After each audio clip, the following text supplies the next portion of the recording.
Batman's Owl Godfather. Hey, fanfic family. So glad to see you here again to continue this incredible adventure. As always, kindly remember, this story is 100% fiction, so don't go looking for dimensional portals in your closet. All rights to this fantastic novel belong to the original author. We're just your humble narrators of epic tales. Are you enjoying the fanfic? Show it by subscribing to our YouTube channel and dropping us a like. And if you're impatient for more exclusive content, our Patreon is your happy place. Chapter 76 Your Blessing is Yet to Come. Because the name was so straightforward, there was no need to even guess the old wizard's identity. Gale Grindelwald. Gellert Grindelwald. Had Dumbledore finally gotten him out of jail? And judging by the suitcase in his hand, he might even be teaching at Hogwarts. This must be what Hermione had just mentioned Dumbledore was busy with this summer. However, Bruce suddenly looked up and said, "What happened to that wizard, huh?" Katoom was puzzled. With such obvious clues, how could Bruce not recognize him? Impossible. Bruce had read history of magic and was well aware of Grindelwald's deeds. The famous heterochromia, the barely disguised name, and the temperament unlike any other wizard, Bruce should have recognized him at first sight. But he didn't. When did Batboy's reasoning skills become so poor? So the owl asked, "When you saw that man's name, didn't you think of anyone else?" Bruce shook his head. "No, but looking at the suitcase, he should be a professor at Hogwarts." "But that's nothing strange, there are staff changes at Hogwarts every year. Last year's two-faced Quirrell has been successfully promoted to Azkaban this year. Perhaps this old wizard is the new defense against the dark arts teacher. Judging from his age, he should have some experience in how to defend against the dark arts." Katoom nodded. From Bruce's tone, he probably guessed what was going on. It seems that Grindelwald was not without any disguise. He must have cast a spell on his name so that others would not be aware of his identity. As for why Katoom was not affected, it's very simple. Because owls are not human. The queue of people gradually moved forward, and they saw Gilderoy Lockhart. He sat behind a table, surrounded by large photos of himself. The faces in the photos were all blinking at the crowd, flashing dazzling white teeth. This was an extremely charming man. Bruce could vaguely see the grandmothers, aunts, sisters and sisters around him, all with pink hearts on their heads. Even Hermione and Mrs. Weasley were no exception. Bruce's vigilance rose immediately. Not simple, this man is definitely not simple. Bruce couldn't help but think of the legendary succubus as someone who could indiscriminately attract women of all ages. A short, grumpy man, holding a large black camera, jumped back and forth, snapping photos. Miraculously, every time the flash went off, Lockhart managed to face the camera perfectly, flashing a perfect smile. "Isn't that Harry Potter?" Suddenly, Lockhart spotted Harry in the crowd. He rushed forward, grabbed Harry's arm, and pulled him to the front, the whole audience erupting in applause. He was overjoyed that the legendary boy who lived was actually a fan, and he dragged Harry around for several photos before resigning himself. A snort came from the second floor, and Bruce looked up to see it was Malfoy. He looked haggard, only 12 years old, yet stained by countless troubles. It seemed that the Slytherin and Voldemort's resurrection had troubled his family all summer. Katoom also noticed Malfoy and said, "Why are you upset again, bro? Maybe he's jealous of Harry's fame," Bruce said casually. Just then, a cheer erupted from the crowd. Lockhart had just made a big announcement. He would be teaching defense against the dark arts at Hogwarts this year.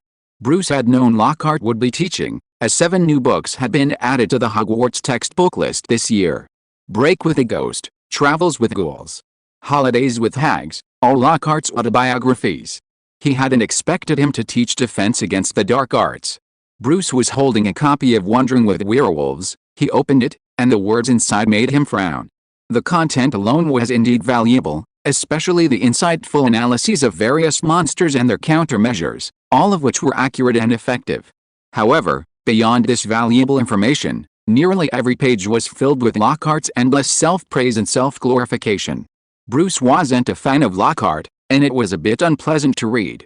He closed the book, and Katoom on his shoulder yelled, "Don't close it, I was just enjoying it." "You can read a book like this?" Bruce asked back. "What's so hard to read?" Katoom said indifferently. "Why don't you put yourself in Lockhart's shoes?" Bruce had no choice but to hand the book to Katoom. The owl opened the book on his shoulder and read it with relish. "What's the situation with this Lockhart?" Bruce felt that he could not see through this person. He seemed to be a waste, but what he wrote was very valuable. Bruce rubbed his eyes and began to doubt his vision of people. Don't you understand? The owl turned a page and said without raising his head, Lockhart will be a good teacher. You will learn extremely important skills from him. What skills? Bruce asked. How to weave a character. After the book signing, a minor incident erupted inside Flourish and Blots. Malfoy and Harry clashed, and the conflict spread to Ron's sister, Ginny. The conflict escalated until both adults were present. Malfoy's father, Lucius, took Ginny's Transfiguration textbook and taunted their family, calling them the scum of the wizarding world and deserving of poverty. This statement was clearly excessive. Ginny's father, Arthur, engaged him in a fistfight. By the time Hagrid pulled the two apart, Mr. Weasley had a cut lip, and Mr. Malfoy had a swollen eye from being hit by a book. Lucius still held a textbook he had taken from Ginny. He casually tossed a book into Ginny's cauldron, as if nothing had happened, and with a final taunt, he left with his son. Katoom had been watching. He had always been curious whether Voldemort, after his resurrection, would seek out the Malfoys and take the diary. It seemed unlikely, perhaps because he simply wouldn't find the opportunity. There was another diary in Ginny's cauldron. Voldemort, oh Voldemort, you are blessed to have a subordinate like Malfoy? Katoom turned to look at the other side of the bookstore. Grindelwald was selecting textbooks there, having paid no attention to the conflict from beginning to end. Go, Katoom quietly flapped his wings, and Voldemort's diary disappeared from the crucible. Instead, there was something extra in Grindelwald's suitcase. Tom, don't thank me, Katoom said contentedly. Your greater blessing is yet to come.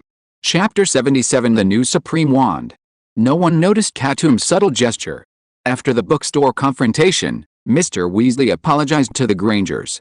He repeatedly emphasized that not every wizard was like Lucius, and that he, the Weasley family, was always happy to be friends with Muggles. Mr. Granger smiled and waved it off, saying it was nothing, and that discrimination in the Muggle community was common. They said goodbye outside Flourish and Blots. On the way home, Mrs. Granger couldn't help but express her opinion. I don't like the Malfoys, she said. I always think that Draco would bully Hermione at school, Mr. Granger agreed, saying, I've seen it happen a lot. Back in school, white kids would always bully African and Asian kids, even if they didn't resort to direct violence, they used many other methods. Insults, sarcasm, isolation. The thought of Hermione facing such a fate filled Mr. Granger with worry and heartache. Bruce quickly reassured them, Don't worry, I'm here, Mrs. Granger quickly said. Bruce, don't do anything that breaks the school rules. Don't worry, Auntie, I know my limits. As long as the school doesn't know, it's not a violation of the rules. Besides, dueling between wizards is legal in the wizarding world. If Malfoy dares to discriminate against Hermione, Bruce can challenge him to a fight. When Bruce returned to his room, Katoom immediately flew to the table and opened Lockhart's autobiography. It had to be said that Lockhart's writing was truly excellent. The owl was having a blast reading it anyway. Katoom, what did you mean by that? Bruce then raised his inner question. What do you mean? Lockhart will teach me how to create a persona. You've probably figured that out by now, haven't you? Katoom said without even looking up. Lockhart is a complete loser, indeed. Bruce nodded. He didn't sense any aura of strength in Lockhart. But the experiences Lockhart described in the book were indeed impeccable. That's right. Lockhart, despite being unimpressive, has achieved such fame, even receiving the Order of Merlin, 3rd class. The reason for this is his mastery of creating a persona. In other words, while Lockhart may not excel in magic, he's a genius at marketing. Katoom brought up his toilet paper theory again. Even a piece of toilet paper has its own value. Lockhart's value lies in marketing. Bruce was a little skeptical. What's the use of this ability? What's the use? It's very useful, the owl hooted. Come, let me give you an example. He then pulled Captain America's shield from his feathers. As he did so, the shield was so large that it nearly caught the owl. Look, this is Captain America's shield. It's very valuable, isn't it? Bruce nodded. He had no objection. This was a weapon prized by even President Red Skull, so of course it was worth a fortune. Katoom said, let's assume this shield is worth 100 owl coins. What are owl coins? Bruce asked. Don't worry about that. Katoom turned the subject back to Captain America's shield, but we have to admit that this shield is so famous, in large part because its former owner was the superhero Captain America. Otherwise, it would just be a vibranium shield, without any legendary value. Now in this world, no one knows who Captain America is, so the value of this shield, I can only give it 10 owl coins. Bruce frowned and said, "Isn't that too much?" "I'm putting it lightly." The owl shook his head. "But now we can try another way and give this shield legendary value again." "How to give it?" "It's very simple, just make up a story." Katoom thought for a moment and said, "It just so happens that the most powerful magician in this world is Merlin, and he has a close connection with King Arthur's Knights of the Round Table. From today on, this shield is no longer Captain America's shield, but a relic of the Knights of the Round Table, the very round table where they once held their meetings." With that, Katoom extended his wings and pointed at the shield. The stars and stripes immediately vanished, replaced by the image of the Holy Grail, guarded by 12 knightly swords. Katoom exclaimed happily, "See, now the legendary value of this shield has been restored." But Bruce still had some doubts. "Isn't this shield too small? How can it be a table?" "Use your brain, Bruce," Katoom reminded him. "You know magic. You can make the shield bigger or smaller. Isn't it your decision?" With this last shred of doubt resolved, Bruce suddenly felt enlightened. He began to understand the power of words. A well-written story and an effective character can truly have an impact beyond imagination. "Katoom, I get it," Bruce said. "The same principle applies to when you tricked me into believing a branch was the supreme wand earlier." "Hey, how can you talk like that?" Katoom quickly corrected him. "Everything else could be fake, but the supreme wand is real." The remaining time passed quickly, and the day to return to Hogwarts arrived. Bruce packed his bags, took the new supreme wand Katoom had given him, and set off with Hermione for 9 3/4 station. This new supreme wand was different from the previous one. The handle was a modified version of the handle of Thor's hammer. Katoom was quite proud of it. "Although the Demon King's painstaking efforts are already powerful enough, I wouldn't mind using a different material to make it even more powerful." Thor's hammer handle was made from the World Tree. Bruce didn't know what that was, but it sounded impressive. It was better than the piece of sycamore wood he'd just broken off. Bruce soon arrived at 9 3/4 station and found a compartment with Hermione. "Bruce." "Hermione." Just then, Neville approached, his expression slightly anxious. "Did you see Harry and Ron? They don't seem to be on the train." Katoom tilted his head, feeling a bit strange. Why did Neville always search the train for things every school year? "What's wrong with them?" Hermione asked worriedly. She stood up and ran out with Neville. Bruce didn't follow, as Katoom told him not to worry. Then, just after Hermione left, an old wizard, dragging a suitcase, arrived at the compartment door. "Is there any room here?" he asked, looking at Bruce.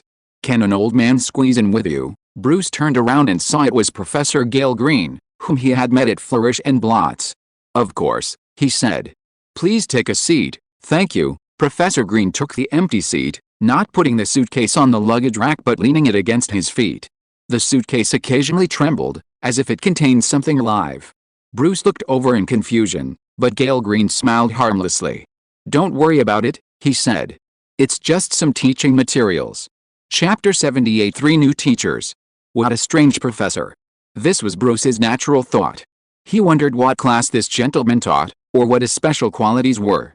A moment later, Hermione returned, and judging by the look on her face, she must have missed Harry and his friends. When Hermione entered the compartment and noticed the old wizard, she was taken aback for a moment. But she quickly realized it was a professor, greeted him politely, and returned to her seat. For some reason, Hermione felt that the old wizard looked familiar, as if she had seen him somewhere before. Harry and Ron didn't seem to get on the train, Hermione whispered to Bruce. Percy said they came to the station together, but then disappeared. As she spoke, a picture began to form in her mind. Harry and Ron, fed up with the school's strictures, decided to join forces and head out into the free world, embarking on their own adventure. "No," Hermione suddenly exclaimed. "How can they do this? The world outside is dangerous, with werewolves, vampires, harems." Bruce was bewildered. "These are all monsters from Lockhart's books," Katoom whispered in his ear. Hermione might be obsessed with star chasing lately. At this moment, Professor Gale, who had been silent the entire time, suddenly spoke up. "Are those Harry and Ron you're talking about? Two little boys, one with black hair and glasses, the other with silly red hair?" "Yes," Hermione exclaimed in surprise. "Professor, have you seen them?" Gale pointed. "Aren't they just outside?" Bruce and Hermione looked out the window and saw a turquoise car flying through the air, accelerating to catch up with a Hogwarts train. The car rose and fell, and the two boys screaming inside were Harry and Ron. Why are they there? Hermione was practically furious. Why did these two guys always pull off something so outrageous? Bruce, however, was tempted. A flying car? He really wanted to drive it. Professor Gale was also looking at the car, but his focus was on the spot where the lightning scar on Harry's forehead was. Interesting, he whispered, kicking his suitcase. Why do I feel like I'm sensing another you in him? The suitcase rocked. The train arrived, and the students began to disembark. Gale said goodbye to Bruce and Hermione, promising to see them again soon. First years. First years. Come to me. Hagrid waved his lantern across the platform, beckoning the first years to cross the lake in the traditional way. Bruce, Hermione, and the others followed the other students out onto a rough, muddy path. There, at least 100 carriages awaited the remaining students, each one bearing a skinny, black, horse-like creature.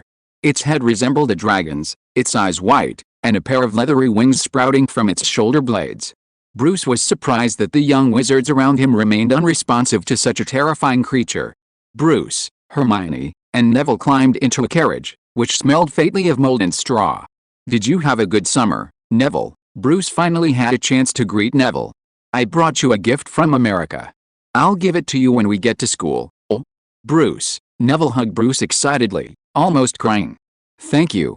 I thought you wouldn't even remember. It's okay, we're friends, Bruce said, imitating Katoom's tone. Friends should be sincere to each other. The carriage drove to a pair of magnificent wrought iron gates, flanked by stone pillars topped by winged boars. They disembarked and followed the crowd up the stone steps, through the majestic oak doors, and into the Hogwarts Great Hall. Countless candles hovered in midair, illuminating the entire hall with a magnificent glow. The enchanted ceiling shone with stars. Katoom looked at the scene and couldn't help but exclaim in admiration. What a beautiful great hall. Bruce arrived at the Hufflepuff table, where Justin was already seated. Good evening, Bruce. Justin looked delighted. I heard you went to America for the summer. How was it? There must be a lot of fun things in America, right? This. Bruce couldn't help but think of the America he'd seen in the Dusk Wolf world. It was fun, he stammered. By then, the young wizards had all taken their seats. Dumbledore tapped the goblet in front of him with a spoon, and the hall instantly fell silent. Welcome. Dumbledore stood up, the candlelight gleaming on his beard. Welcome back to Hogwarts. I have a few things to tell you all. I'm pleased to announce that we will have 3 new teachers joining us for the new school year. First, Professor Gilderoy Lockhart, who has kindly agreed to fill the vacant Defense Against the Dark Arts class. The hall erupted in applause.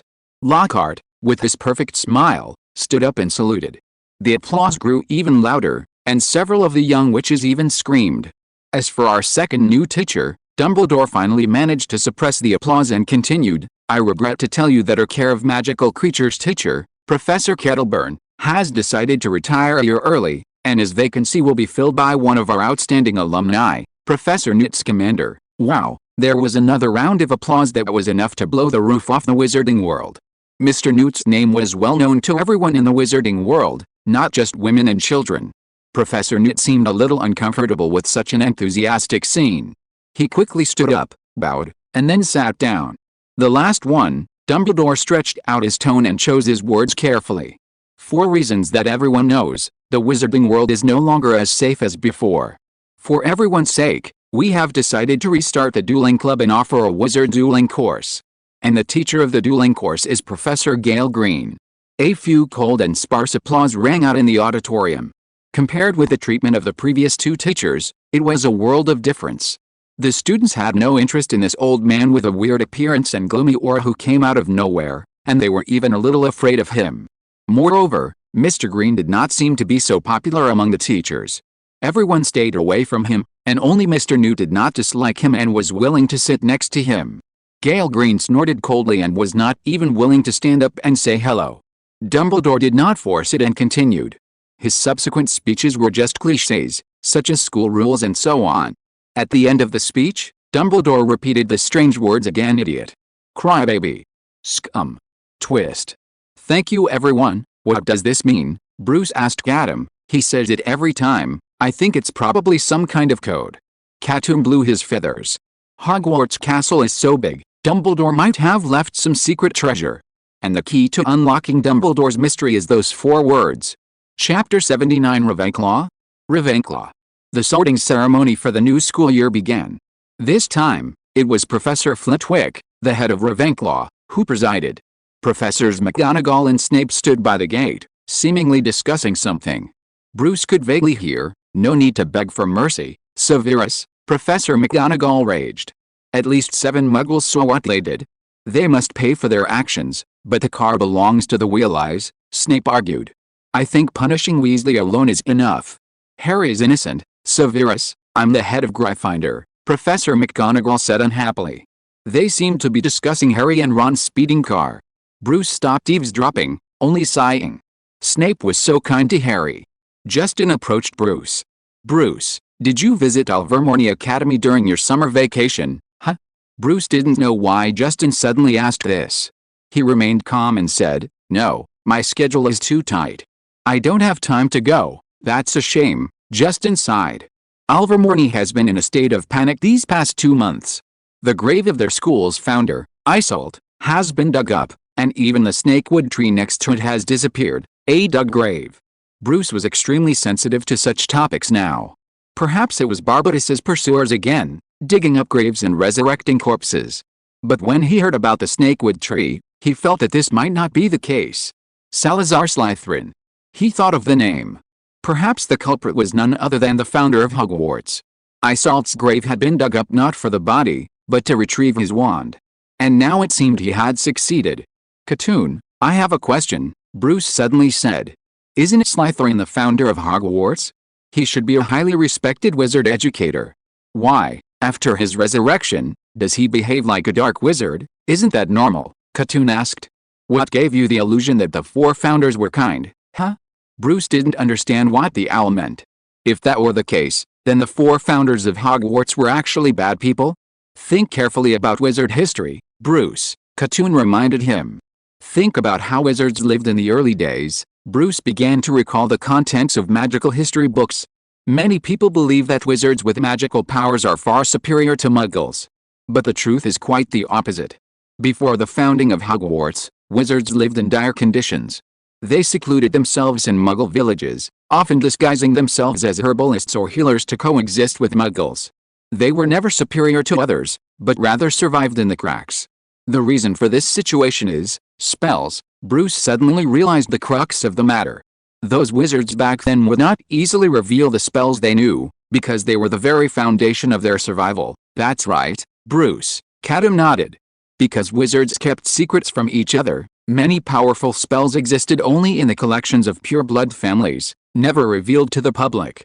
Even the levitation charm, now a compulsory skill for first-year students, was unattainable for many unskilled wizards back then. How could a wizard who only knew 1 or 2 spells possibly defeat the gregarious and xenophobic muggles? It was only natural. But the 4 founders changed all that, Katoom said. "Look at the Hogwarts library now. There's no forbidden book in it. Where do you think all these books come from?" Bruce finally understood. Gryffindor, Ravenclaw, Hufflepuff, and Slytherin. The reason these 4 founders were great was that they transcended the limitations of their time. They integrated all the magical heritage of the wizarding world at the time, placed it in Hogwarts, and announced to the public that any wizard could come to Hogwarts to study. Hogwarts always opened its doors to all young wizards. Greatness does not come from being powerful. Teaching without distinction, this is the true greatness of the 4 founders. So now the question is, when the 4 founders were collecting all kinds of spells and heritage, could they just tell others and have them handed over obediently? Absolutely not. The road to the founding of Hogwarts is a road filled with blood and iron. For the greater good, the 4 founders joined forces and broke through Europe together, forcing all wizarding families to bow their heads and hand over their family heritage, at least most of it. How could such people be just the amiable and smiling image in the portrait? Bruce now understood why Godric and Salazar, lifelong friends, had ended up on the path of separation. It was because Salazar had a change of heart. He violated Hogwarts' principle of universal education and opposed the admission of Muggle-born children to Hogwarts. This behavior was tantamount to letting the founders' common aspirations go to waste. So, Everything Salazar does now is just to realize his original ideal, Bruce asked. To create a new Hogwarts? I don't know, maybe he has deeper reasons. Katoom shook his head, not wanting to delve deeper into the issue. He was not Salazar. How could he know what Salazar was thinking? The only thing that is certain now is that Rowena and Helga will not get involved with Salazar. Katoom was actually a little curious. Salazar had already gone to the United States and got his own wand, so where were the other two founders? After Jason left, they should slowly find their original intentions. It's not like there has been no news for so long. At this moment, at the sorting ceremony, the sorting hat suddenly called out a name, Ravenna Royal. Katoom turned around abruptly and looked at the first-year wizards. A little witch with long black hair walked out of the crowd. Although she was young, she could already be seen as a beauty. However, there was a hint of ridicule and contempt in her eyes when she looked at others. Ravenna sat on the chair, and Professor Flitwick picked up the sorting hat and prepared to put it on her head. But the sorting hat didn't even touch her hair before it shouted loudly, Ravenclaw. The long table of Ravenclaw College instantly erupted in warm applause, welcoming this cute little witch to join them. Oh my god. The owl covered his face with his wings. There was no need to guess anymore. He knew the whereabouts of one of the founders.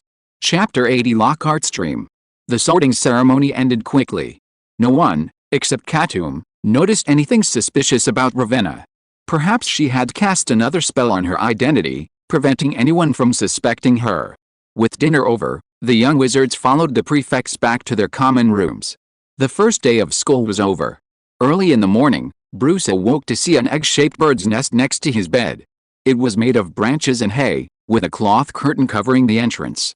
A notice was written on the door, Katoom's home, do not disturb. Bruce knocked on the nest, and the owls had popped out from behind the curtain. What are you doing? He asked in a sly tone. What are you doing? Bruce asked curiously. Keep your voice down. Katoom shushed, then fluttered its wings, indicating Bruce could see for himself. Bruce lifted the curtain, and suddenly, a suction force sucked him into the nest. Once he steadied himself, Bruce realized that while the nest looked small from the outside, it was vastly more spacious once inside.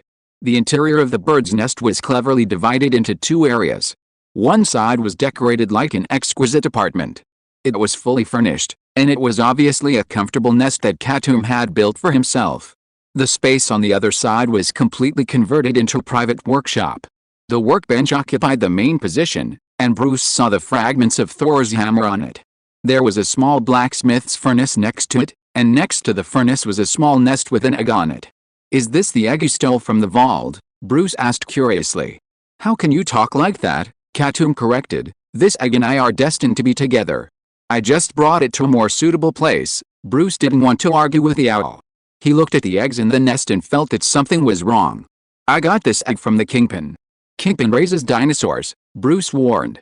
Be careful not to hatch a Tyrannosaurus Rex in the castle. Wouldn't a Tyrannosaurus be perfect for you? Katoom said casually, then sighed. Whether this egg will hatch is still a question. I've always had pets that Hearing the owl's words, Bruce immediately changed his tone. It's okay, just hatching it for fun. There are a lot of pets at Hogwarts, like snakes and spiders, and the school doesn't really care. Indeed, Katoom said nonchalantly. Even if we get caught, you'll be the one to take the blame, Bruce. Katoom pushed Bruce out the door before he could react. Alright, enough talk. Let's get some breakfast. Lockhart's first class today, don't miss it. Breakfast at Hogwarts is typically generous and filling. Long tables across the four houses were laid with bowls of porridge, plates of pickled herrings, heaps of bread, and platters of eggs and bacon. The meal wasn't dull either, as Mrs. Weasley sent Ron a howler, setting the hall ablaze with activity. Bruce drank 3 bowls of porridge during this moment. After breakfast, the young wizards from Hufflepuff and Ravenclaw headed to Lockhart's classroom. After the class was seated, Lockhart cleared his throat loudly, silencing everyone. He was still dressed in his exquisite attire, flowing blue and silver robes, his shimmering blonde hair perched neatly atop a blue and silver hat with a gold rim. Looks like he's changed, Katoom thought. In the books, Lockhart was a master of style, wearing a different color of wizard robe almost every day. But now, Katoom had seen Lockhart 3 times, and his clothes hadn't changed. They were always blue and silver, the colors of Ravenclaw. Perhaps it was because of Ravenclaw's resurrection that Lockhart started to ride on the hype. As expected of him, Lockhart held up a copy of Breaking with the Ghosts and showed the winking photo of himself on the cover. "Me," he said, pointing to his own photo and winking. "Gilderoy Lockhart, 3rd class of the Order of Merlin, honorary member of the Dark Arts Defense League, 5-time winner of the Witch Weekly Most Charming Smile Award, but I don't talk about that. I don't exorcise the ghosts of Varin with a smile." The young witches in the audience were immediately captivated by Lockhart's humility. Lockhart said happily, "I see you all bought all my books, great. I thought we'd start with a little quiz today. Don't be afraid, it's just to see how well you've read and how much you've understood." As expected, no matter how the outside world changes, Lockhart is still Lockhart. He still handed out a test paper, filled with questions about himself. Bruce vaguely remembered that he seemed to be in the Defense Against the Dark Arts class. "I know the answers to these," Katoom said on his shoulder. "I can help you get full marks." Bruce decisively rejected the owl's suggestion. For him, getting full marks was more embarrassing than handing in a blank paper. The half-hour test time was particularly difficult to endure. When the test papers were handed in, Lockhart flipped through the test papers, clicking his tongue, as if no one had answered well. "It seems that everyone didn't prepare enough," he said. "You don't even know the simplest question, my secret ambition. In fact, the answer is very simple," which is the owl continued casually. "Eliminate evil in the world and sell a series of hair conditioners. It is to enable people all over the world to live for themselves." Katoom was suddenly stunned. He remembered that the answer he gave was correct. Why did Lockhart change it? Bruce couldn't help but laugh. "It seems that you are not a real Lockhart fan." Katoom ignored him, just looked at Lockhart with a puzzled look. "In fact, I have always believed that people nowadays are living too hard," Lockhart said to the students in the audience with a smile. "Many people, or the vast majority of people, live for their own obsessions. I hope they can let go of this obsession, be their true selves, and be happier." Isn't that good? This didn't sound like something Lockhart would say. A young wizard raised his hand in the audience and asked a question. "Professor, what is obsession?" "Oh, there are too many." Lockhart thought for a moment. "What is it that you can't get, can't let go?" "In my opinion, such people are fools." The young wizards looked at each other. They had no idea what Lockhart was talking about. "Oh, sorry, I think I said something too profound." Lockhart apologized to the students and blinked. "But you are lucky, because before you were exposed to these things, you met the most perfect person. That's me. If you feel confused in the future, you can think of my smile. At least it belongs to each and every one of you." After saying something that seemed to be sarcastic and mocking someone, Lockhart returned to the topic. "Okay, let's start the class now." Chapter 81 Dumbledore's Secret Lesson. Unlike Lockhart's earlier display of eccentricity, his teaching remained as abysmal as ever. His so-called dark arts instruction consisted of capturing a group of Cornish pixies and assigning them to the students. These pixies wreaked havoc throughout the classroom, and Lockhart was helpless. It was Bruce who finally intervened and put a stop to the chaos. "Good job. I remember your name was Wayne, right?" Lockhart, his hair a mess, said to Bruce after all the pixies had been put back into their cages. "You did a great job. You had some of my flair. Hufflepuff gets 10 points for you." After the Defense Against the Dark Arts class, Bruce was resolute. "I'll learn nothing from Lockhart," he said to Katoom. "You said he could teach me to create a persona, but a persona without the skills to back it up can't be sustained. Dumbledore is getting senile.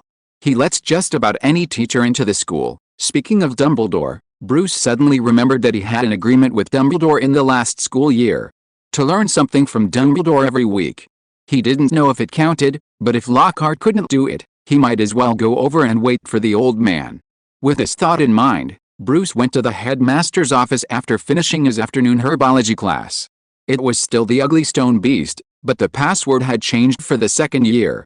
But it was obvious that Dumbledore guessed that Bruce would come, and he asked a portrait beside the passage to leave an answer for Bruce. Lemon ice cream. When Bruce entered the headmaster's office, Dumbledore was inside. "Oh, Bruce, I was just thinking that you should be here soon." Dumbledore chuckled. "The time I was waiting for you just now reminded me of the time when I first came to Hogwarts to teach, Mr. Principal." Bruce greeted him, not knowing what to say for a moment. "Don't be so restrained. You can sit anywhere you want when you come to this office in the future. I've carefully arranged several courses, and I'm sure your trip won't be in vain," Dumbledore said. Bruce sat in his chair and listened to the headmaster continue. "Before I became headmaster, I was the transfiguration teacher. I'm somewhat confident in transfiguration. Dumbledore looked at Bruce quietly through his half-moon eyes. Bruce, are you interested in becoming an animagus? An animagus is a wizard who can transform into an animal.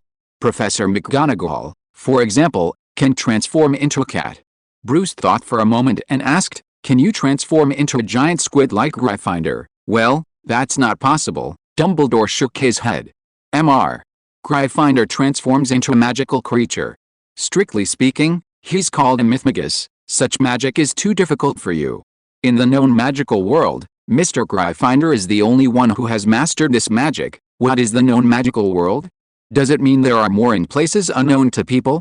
Bruce had a feeling that even if Dumbledore wasn't a mythmagus, he was close.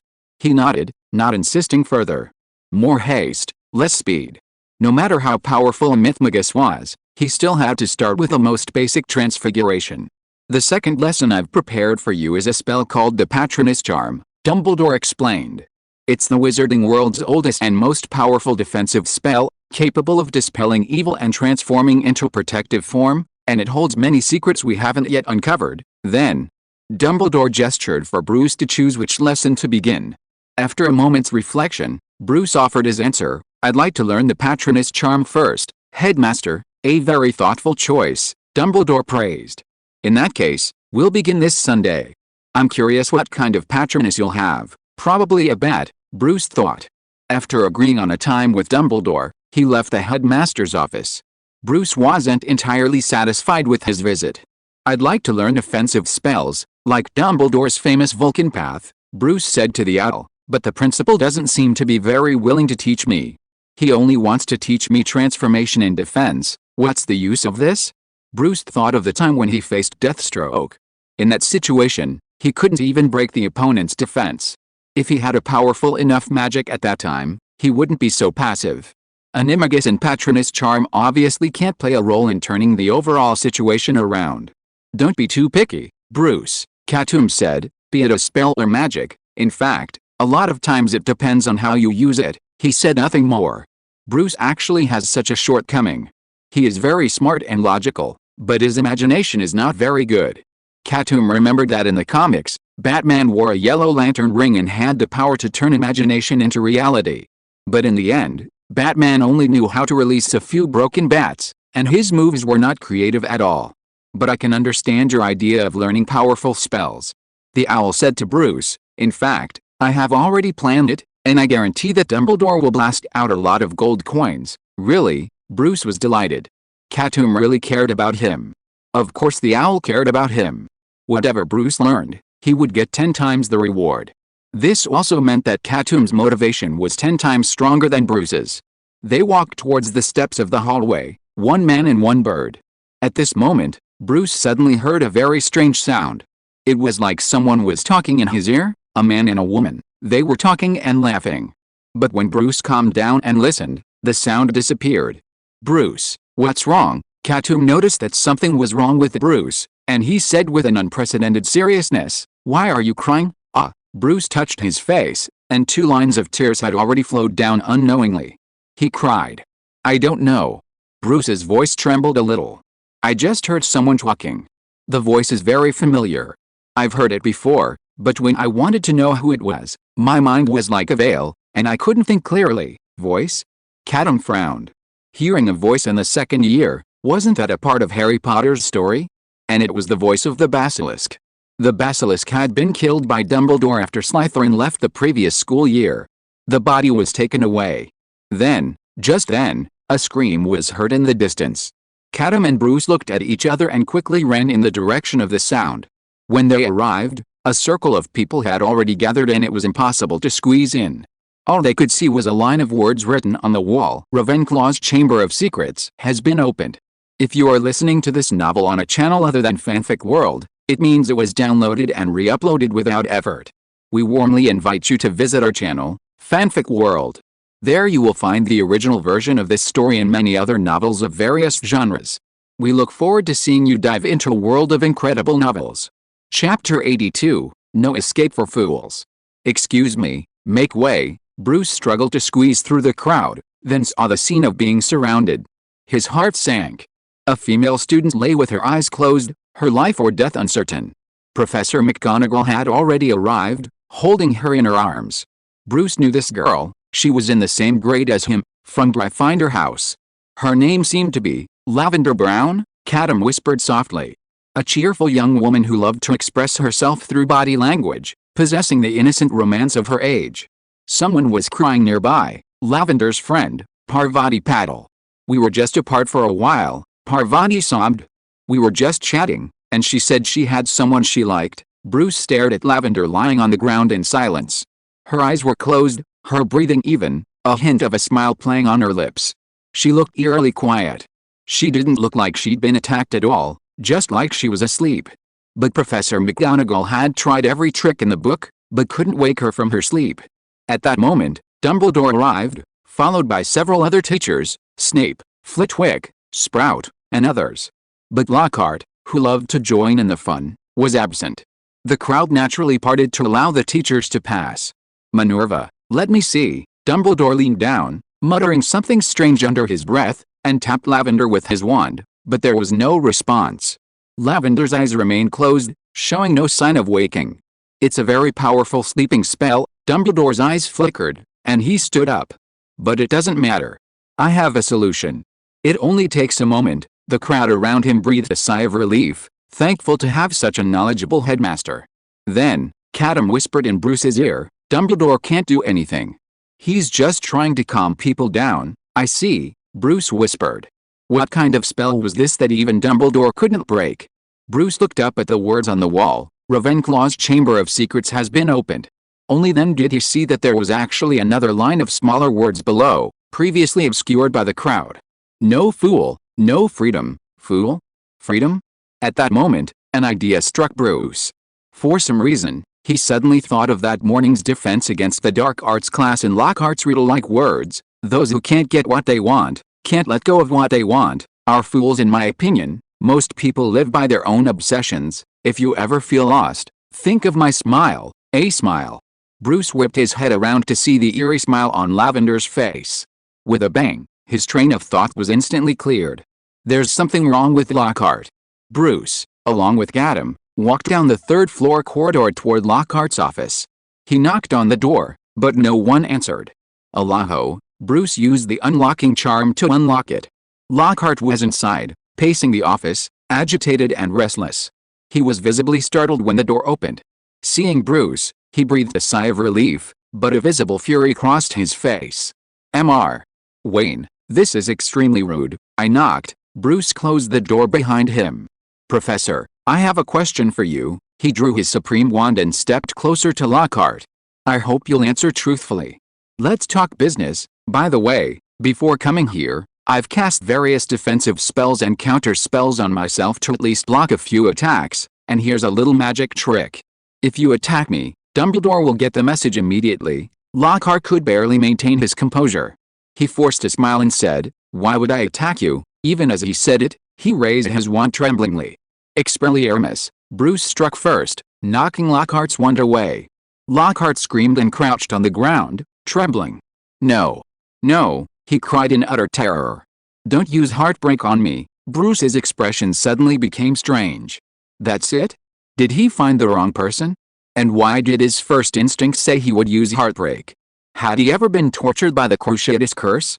Bruce grabbed Lockhart by the collar and pointed the supreme wand at his throat. You seem guilty. I'm not. I'm truly innocent. Lockhart's eyes were almost filled with tears. I know something's wrong. Did a student die? That wasn't me. I'm a victim too. Bruce pressed the supreme wand deeper. What's going on? Tell me clearly. I'll tell you. I'll tell you. Without a trace of nerve, Lockhart surrendered. After Bruce let go, he slumped to the ground, sobbing. I really don't know anything. You must be coming to me because of what I said in class, right? You're smart, but you used it in the wrong place. Those weren't my words. Someone taught me to say them. I'll show you the proof. I'll show you the proof. Lockhart staggered, trying to open the drawer of his desk. Bruce stopped him directly and used the unlocking charm to open the drawer himself. During the whole process, he protected Lockhart in front of him to prevent any traps.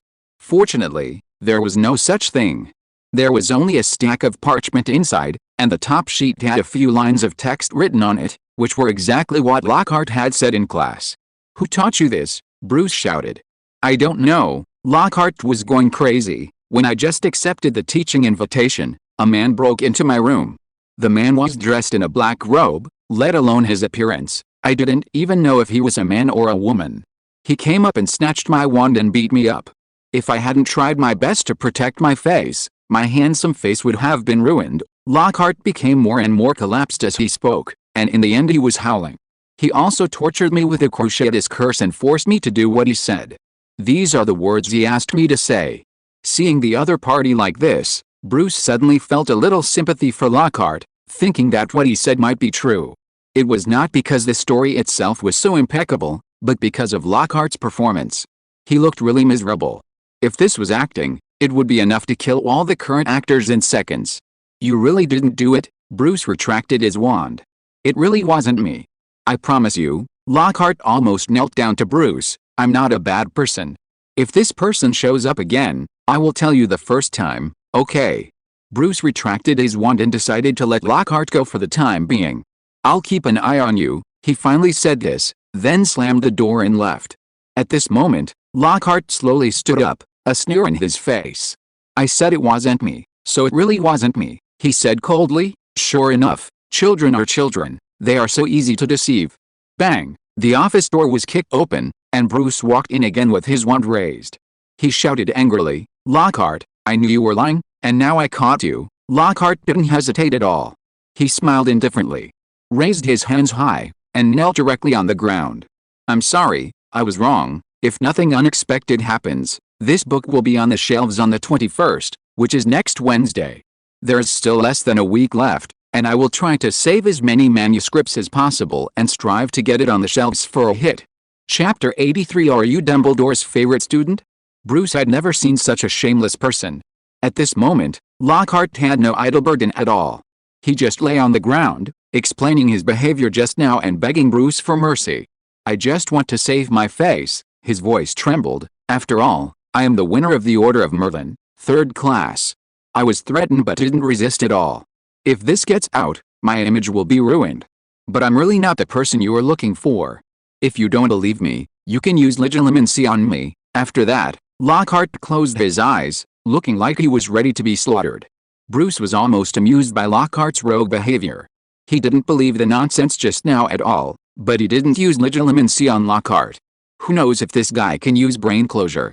"Forget it, Professor Lockhart, get up." Bruce was no longer as murderous as before. Instead, he put away his wand and helped Lockhart to his seat. Lockhart was a little flattered and didn't understand why Bruce's attitude changed so quickly. "Don't look at me like that, Mr. Lockhart, you are the teacher," Bruce said. "I was just trying to find the criminal, so I seemed a little rude." "Professor, you won't blame me." "No, no.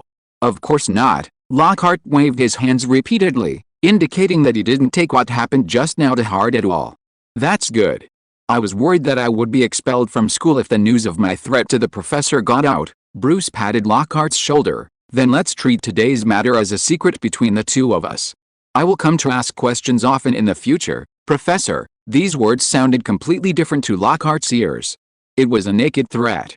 So Lockhart immediately patted his chest and guaranteed, "Don't worry, we have a common secret, so we are in the same group. I will absolutely keep my mouth shut." He opened his arms and said, "Come, let me hug you to show my sincerity." Bruce pushed him away. No one wanted to hug him. "I hope you didn't lie to me today, Professor, so that we can still get along in a friendly way." Bruce finally sighed and said, "I don't like violence at all. After all, I'm not a devil." After saying this, he really left. Lockhart waited for a while, and after making sure that Bruce was far away, he slowly stood up from the chair. A sneer appeared at the corner of his mouth. "Everything is in my plan." Bang! The wind blew the window. Lockhart instantly covered his head and crouched down, hiding under the table at lightning speed. Bruce and Katoom were on their way back to the common room. "It all depends on what Lockhart does next," Bruce said. "If he doesn't report me, it means he really has something to hide." He didn't believe in the good in Lockhart's heart, so he bet on his evil. "Actually, there's no need to go through so much trouble, right?" Katoom said. "You can just go to Snape's warehouse and steal some truth serum. I've been there. There's a lot of good stuff." Bruce shook his head. indicating that he was unwilling to use such means.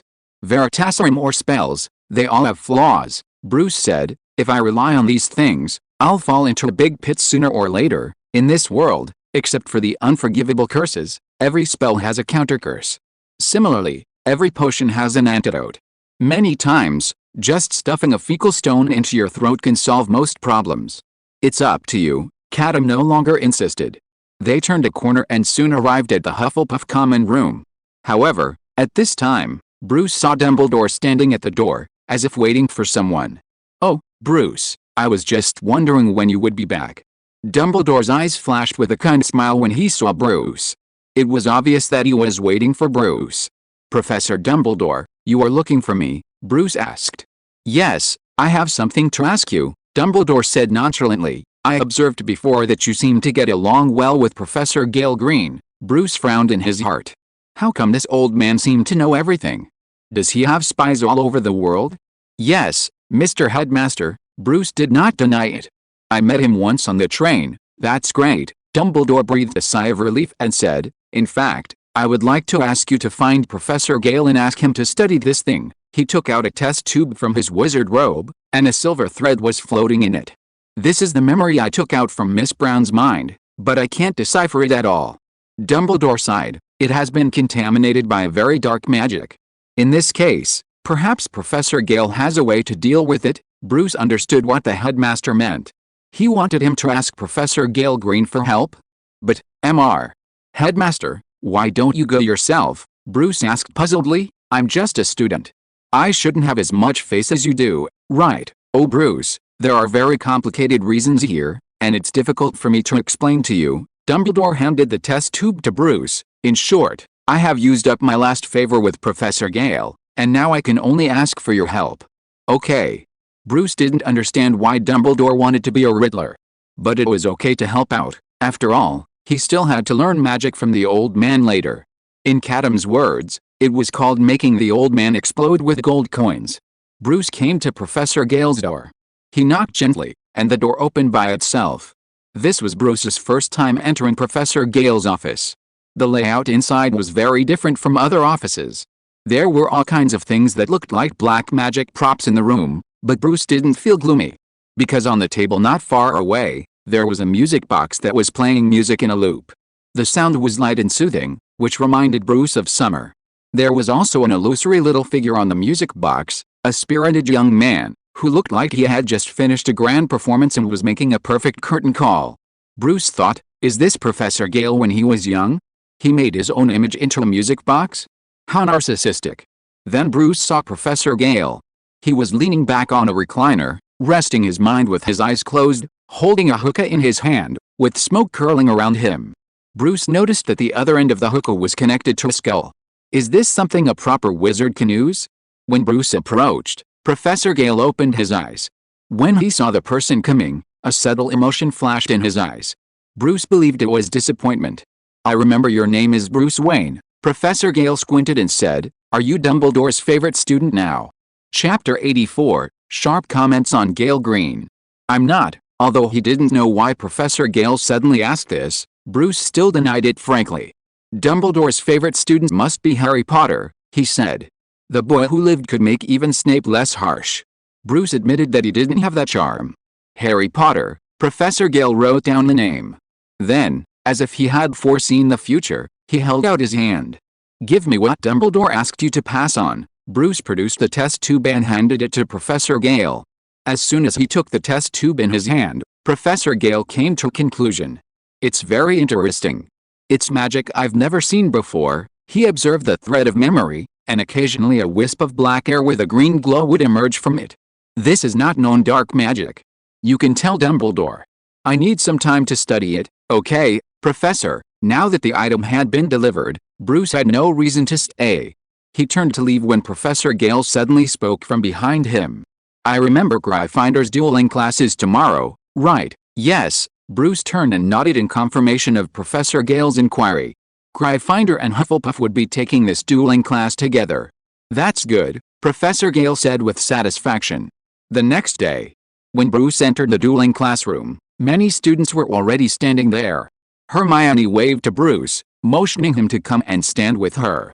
Neville was also nearby, holding his wand nervously, very nervous about the upcoming class. The dueling classroom was different from ordinary classrooms. There were no desks here, and it seemed very empty. A wooden stage was built in the center, surrounded by many training dummies. Professor Gale arrived without a sound, and when everyone noticed him, he was already standing on the stage. "It seems you are ready." Professor Gale glanced at the young wizards below, each of whom had their wands in hand. He stood with his hands behind his back, looking down at the crowd, as if he were giving a great speech. 2 months ago, your headmaster approached me, hoping to develop a course that would fully train your dueling skills, Gale told the young wizards. After all, you all know that perhaps soon you will have to face a major change in the wizarding world, or even a war. By then, you must at least be able to protect yourselves. He spoke without reservation, unabashedly mentioning war in front of the students. The young wizards exchanged glances, uneasiness evident on their faces. Dumbledore's original plan was for me to teach you some defensive techniques, but I don't think that's possible. Gale drew his wand, a new one it could be seen. I've always believed that the best defense is offense. Instead of constantly casting defensive spells, it's better to defeat the enemy as quickly as possible. Next, I'll teach you a spell suitable for your age. The inventor of this spell was a great magical genius who once sparked a war and became the nightmare of countless people. As soon as these words were spoken, horror immediately appeared on the faces of the little wizards. With such a description, could it be that person? It seems that you have guessed who it is. Gale's lips curled up with a smile. Now, who can tell the name of this genius? Swish, Hermione immediately raised her hand. Miss Granger, you say it. With Gale's encouraging eyes, Hermione plucked up the courage and said loudly, it's the mysterious man, sir. Very creative answer. Gale smiled. 10 points will be deducted from Gryffindor. Hermione was completely stunned. She even suspected that she had heard it wrong. Is Professor Gale sure he said deduction of points, not addition of points?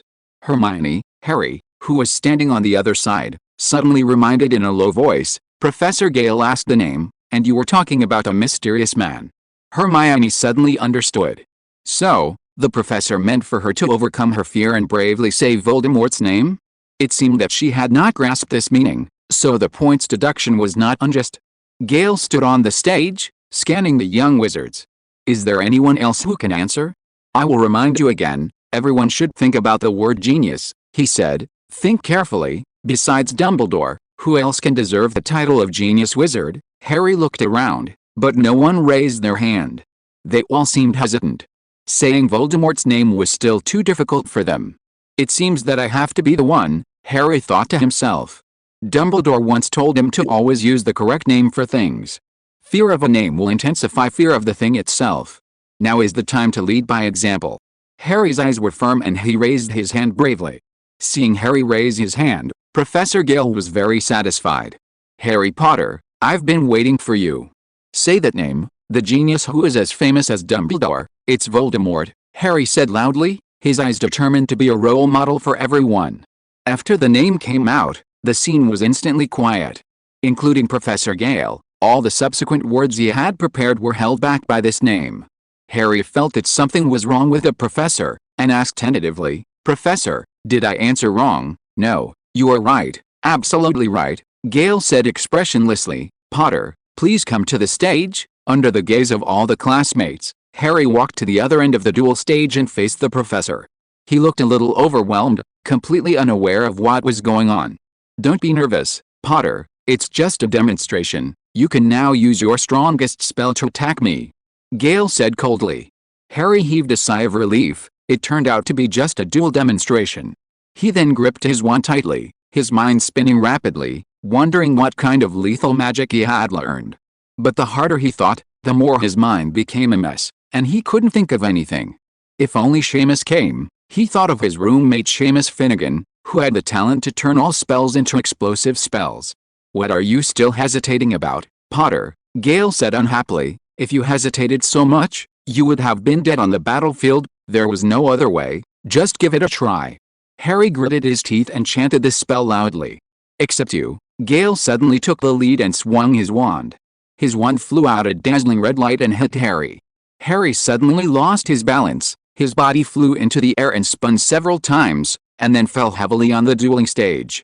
Stand up, Potter. Gale's tone was still cold. Our demonstration is not over yet. The young wizards fell silent. Over Bruce's shoulder, Katoom began to quip. It seems Gale Green isn't quite up to par. He was provoked by a single sentence. I'd rate him worse than Voldemort, the owl commented sharply. Voldemort won't be led around by the nose. Chapter 85 Failed Patronus Charm. Professor Gale's dueling demonstration with Harry continued. Or rather, it was Gale's one-sided lesson. Time and again, Harry soared into the air, only to plummet like a kite with a broken string, pitiful and helpless. Even Katoom could barely bear to watch. I doubt Gale ever intended to teach seriously. He didn't take this job as a dueling instructor, he told Bruce. He probably just enjoys hitting kids with spells. Finally, amid the distressed gazes of the young wizards, the dueling demonstration ended. Harry's robes were disheveled, his hair a mess, and he'd been severely punished. But surprisingly, he didn't have a single scratch. It seemed Gale was simply trying to teach Harry a lesson, not actually intending to injure him. After the duel, Professor Gale felt refreshed. Actually, I was very restrained just now, he said. If you really were to encounter a dark wizard, they'd be 100 times more ruthless. Then, with a concerned expression, Gale comforted Harry. It's okay, you've done very well today, he patted Harry on the shoulder, but as Dumbledore's favorite student, you have to work harder. Harry nodded weakly, completely unaware when he became the headmaster's favorite student. When Harry stepped down from the dueling arena, Gale resumed his lecturing demeanor. The spell I just demonstrated to you was created by that genius wizard, and I named him Red Broomstick. The creator's name is Gellert Grindelwald. I hope everyone can remember it deeply. The young wizards nodded repeatedly, indicating that they would definitely remember it. But they didn't quite understand why the spell created by Grindelwald was named by Professor Gale. Okay, let's continue the class now. Grindelwald. Oh no, Professor Gale glanced down. Everyone should strive to master the spell within a month. In the following week, a strange scene appeared in Hogwarts.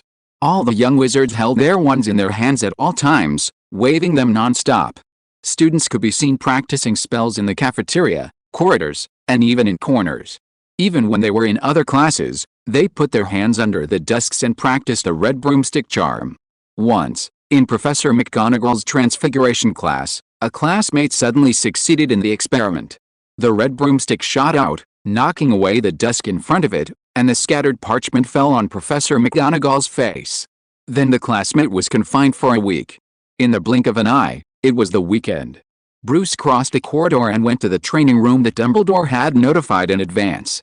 Then he saw Snape and Professor Gale in a corner. They seemed to have had a fierce argument. Bruce heard their conversation. You must apologize to him for this, Snape said. Harry is just a child. You made him embarrassed in front of so many students. Do you know how much psychological damage it will cause to him?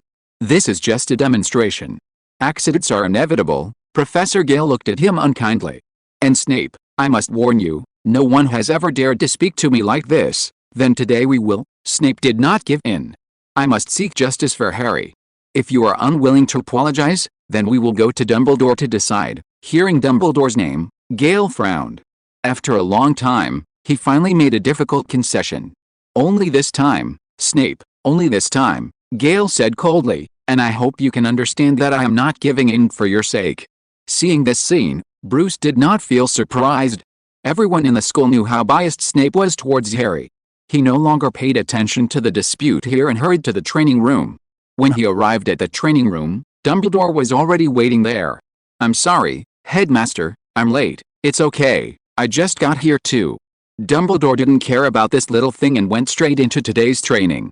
The spell I'm about to demonstrate and teach you is a very advanced magic, Bruce. Dumbledore took out his wand. The Patronus charm is far beyond the level of ordinary wizards.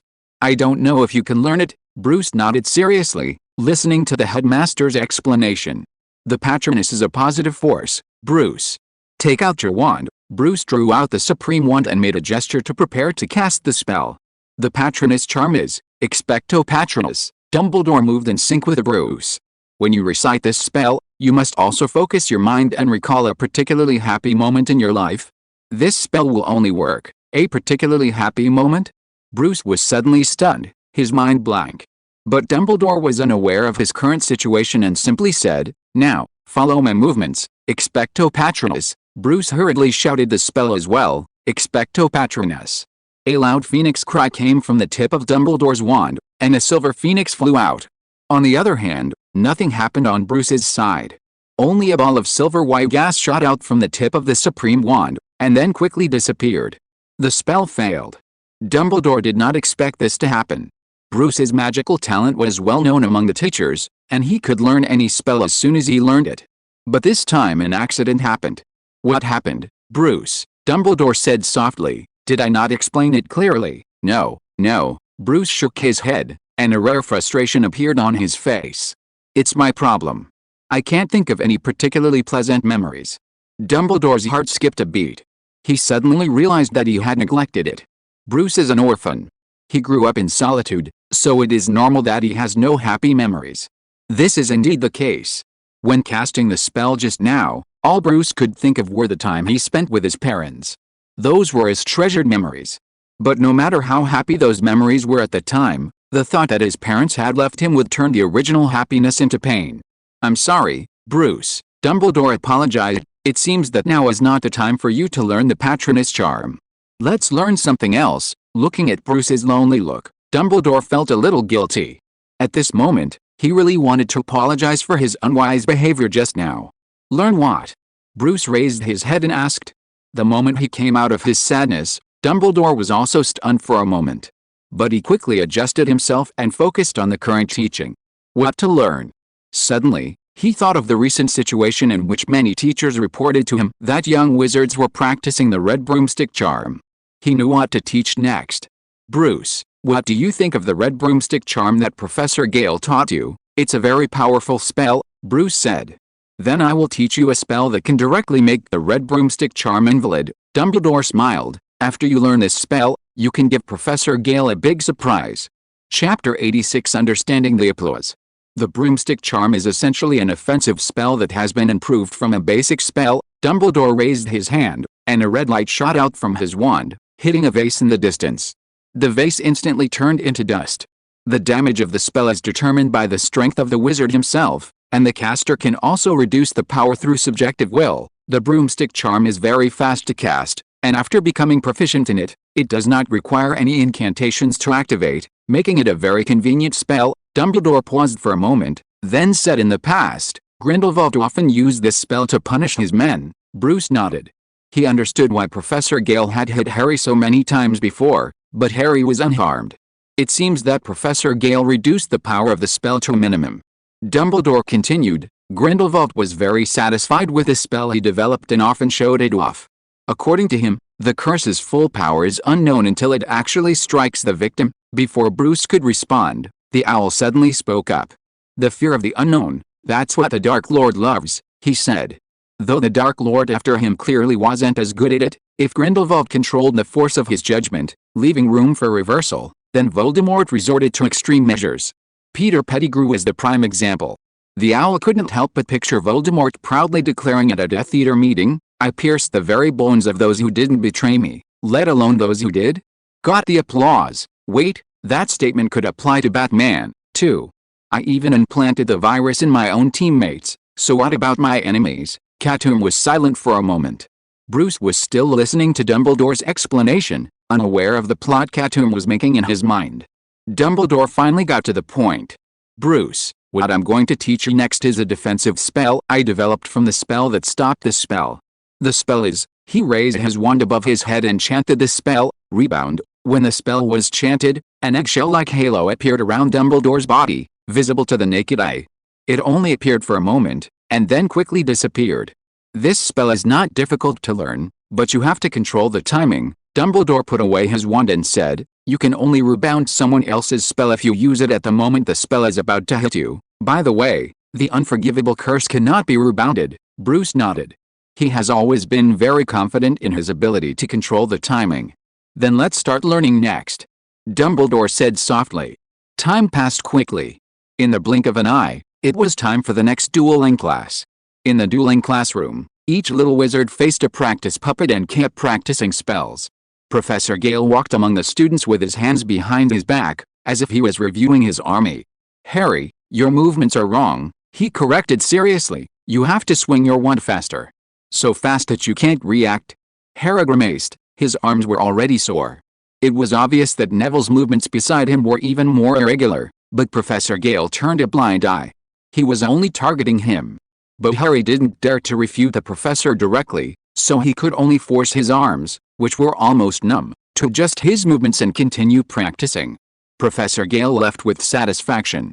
He trained Harry strictly because he had higher expectations of him. Let's see what Snape has to say this time. Gale continued to patrol around, and then he saw Bruce, standing in front of the puppet motionless, as if he was slacking off. Gale frowned. "Bruce," he shouted, "if you want to be lazy, go home. Do you think Hogwarts is your home?" Everyone looked over, with a hint of worry in their eyes. Bruce's expression remained unchanged, and he said, "No, Professor, I'm just thinking about a question." "What question?" Gale asked. "I'm thinking, what should I do if someone uses the red broomstick charm on me, then use the spell faster than the other person?" Gale immediately gave the answer. "There's no counter curse to the broomstick charm. You can only do this." "Really?" Bruce said. "But Professor Dumbledore said." "There's no Dumbledore," Gale suddenly roared. "I don't want to hear any excuses from you right now. Just practice hard. I'm telling you the truth. If you don't learn spells well in class, my salary won't be reduced by a single nut." With that, he stormed off, leaving Bruce with a vicious glare. The young wizards around were stunned. Hermione in particular, lowered her head and said to Bruce, "You shouldn't talk to the professor like that." Even if the professor was a little harsh, he couldn't use the headmaster's name to pressure him. Bruce just shook his head. "Don't worry, Hermione, I know my limits." His thoughts couldn't help but drift back to a few days ago when he came out of the headmaster's office. "Are you sure you want me to do this?" Bruce asked Katoom suspiciously as he walked on the moving stairs. "Are you sure you want me to use Dumbledore's name to provoke Professor Gale?" "Don't worry." The owl flapped its wings and flew beside Bruce. "I've planned it all." "Don't worry, Gale's reaction will be fierce." "So what if it's fierce?" Bruce was still puzzled. "Professor Gale is a teacher, and Dumbledore's the headmaster. Even if he reacts fiercely, the most he can do is resign. Why would I do such a thing?" In his opinion, Professor Gale, while a little eccentric, taught solid material. He was far better than Quirrell last semester or Lockhart this semester. Why would he force a conflict with such a teacher? "Don't worry, it won't come to that.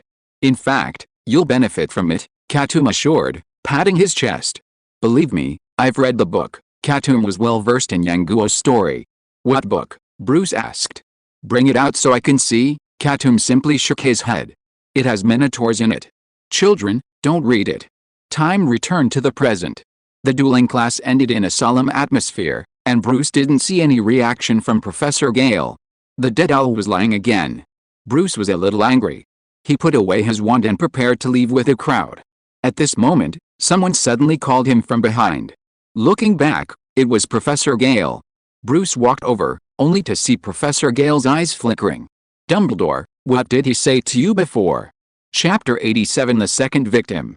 "Professor, I was wrong earlier." Bruce didn't answer directly, but apologized to Professor Gale. He shouldn't have contradicted the teacher in class.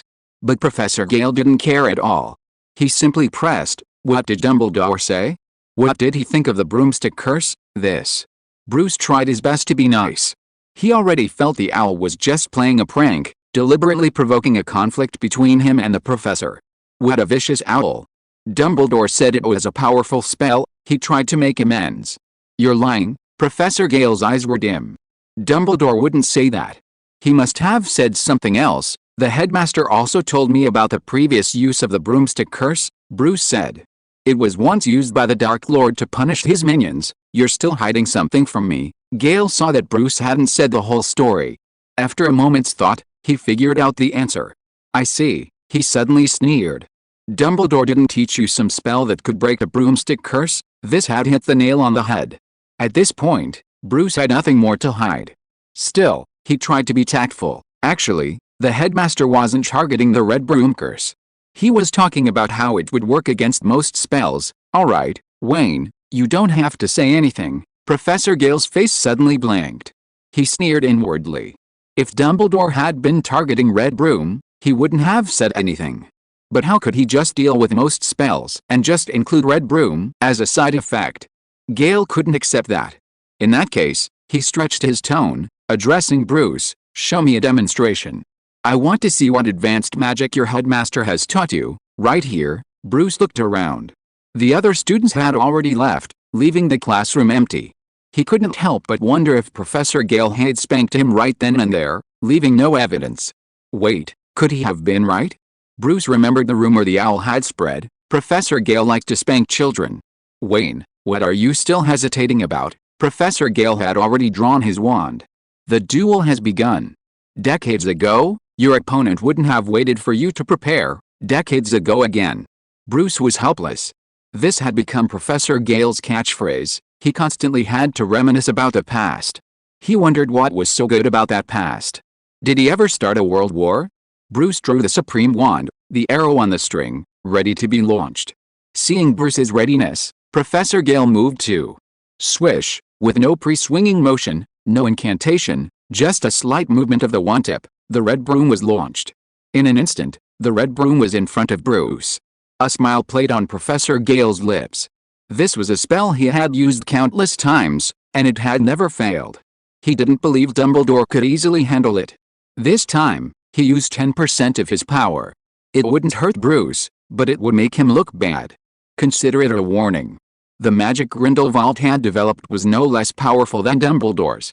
Then, he saw Bruce raise his wand. Reflect spell. With those words, an eggshell-like halo surrounded Bruce, and the red broomstick struck right on top of it. Before Professor Gale's wide-eyed eyes, the red broomstick instantly rebounded. He hadn't anticipated this event in the slightest, and could only watch helplessly as he was struck by his own magic. Then, Professor Gale's body suddenly soared high into the air, spinning several times before landing. Coo-coo-coo, Katoom soared in the sky, squealing with delight. He'd wanted to see this very sight. Professor, Bruce quickly sheathed his wand and ran over to help Professor Gale to his feet. As he ran, he swatted the owl, but it was wary and had already flown high into the air. The old wizard was unharmed, though his robes were disheveled and he looked a little disheveled.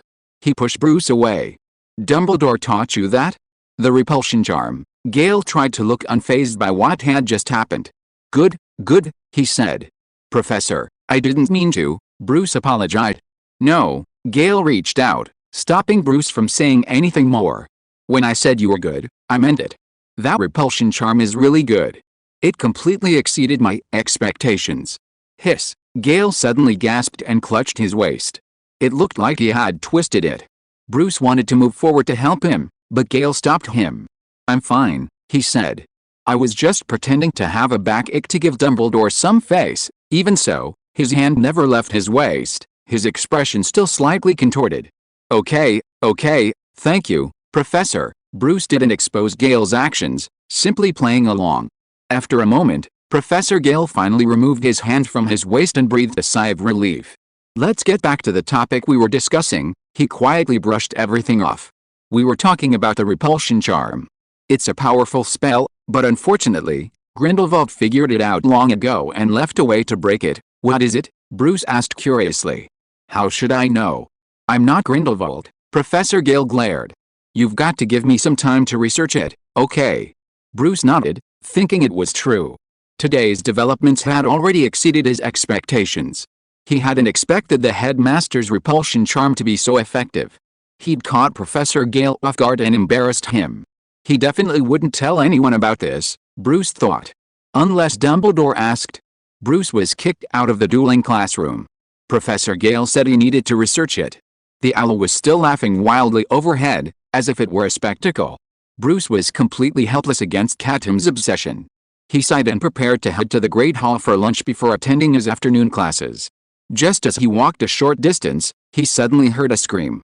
It was a familiar voice, Harry Potter. Bruce and Katoom exchanged a glance, realizing something was amiss. They hurried towards the source of the sound. Along the way, other students and teachers were also rushing there. When they arrived, many people were already there. On the wall was a familiar line of words, "Fools shall not be freed." Then a figure in a black robe fell to the ground, and Harry threw himself on him, wailing shrilly. The second victim had appeared. It was Snape. Chapter 88 Gryffindor returns. Snape collapsed to the ground, a faint smile playing on his lips. His flowing black hair made him look remarkably peaceful.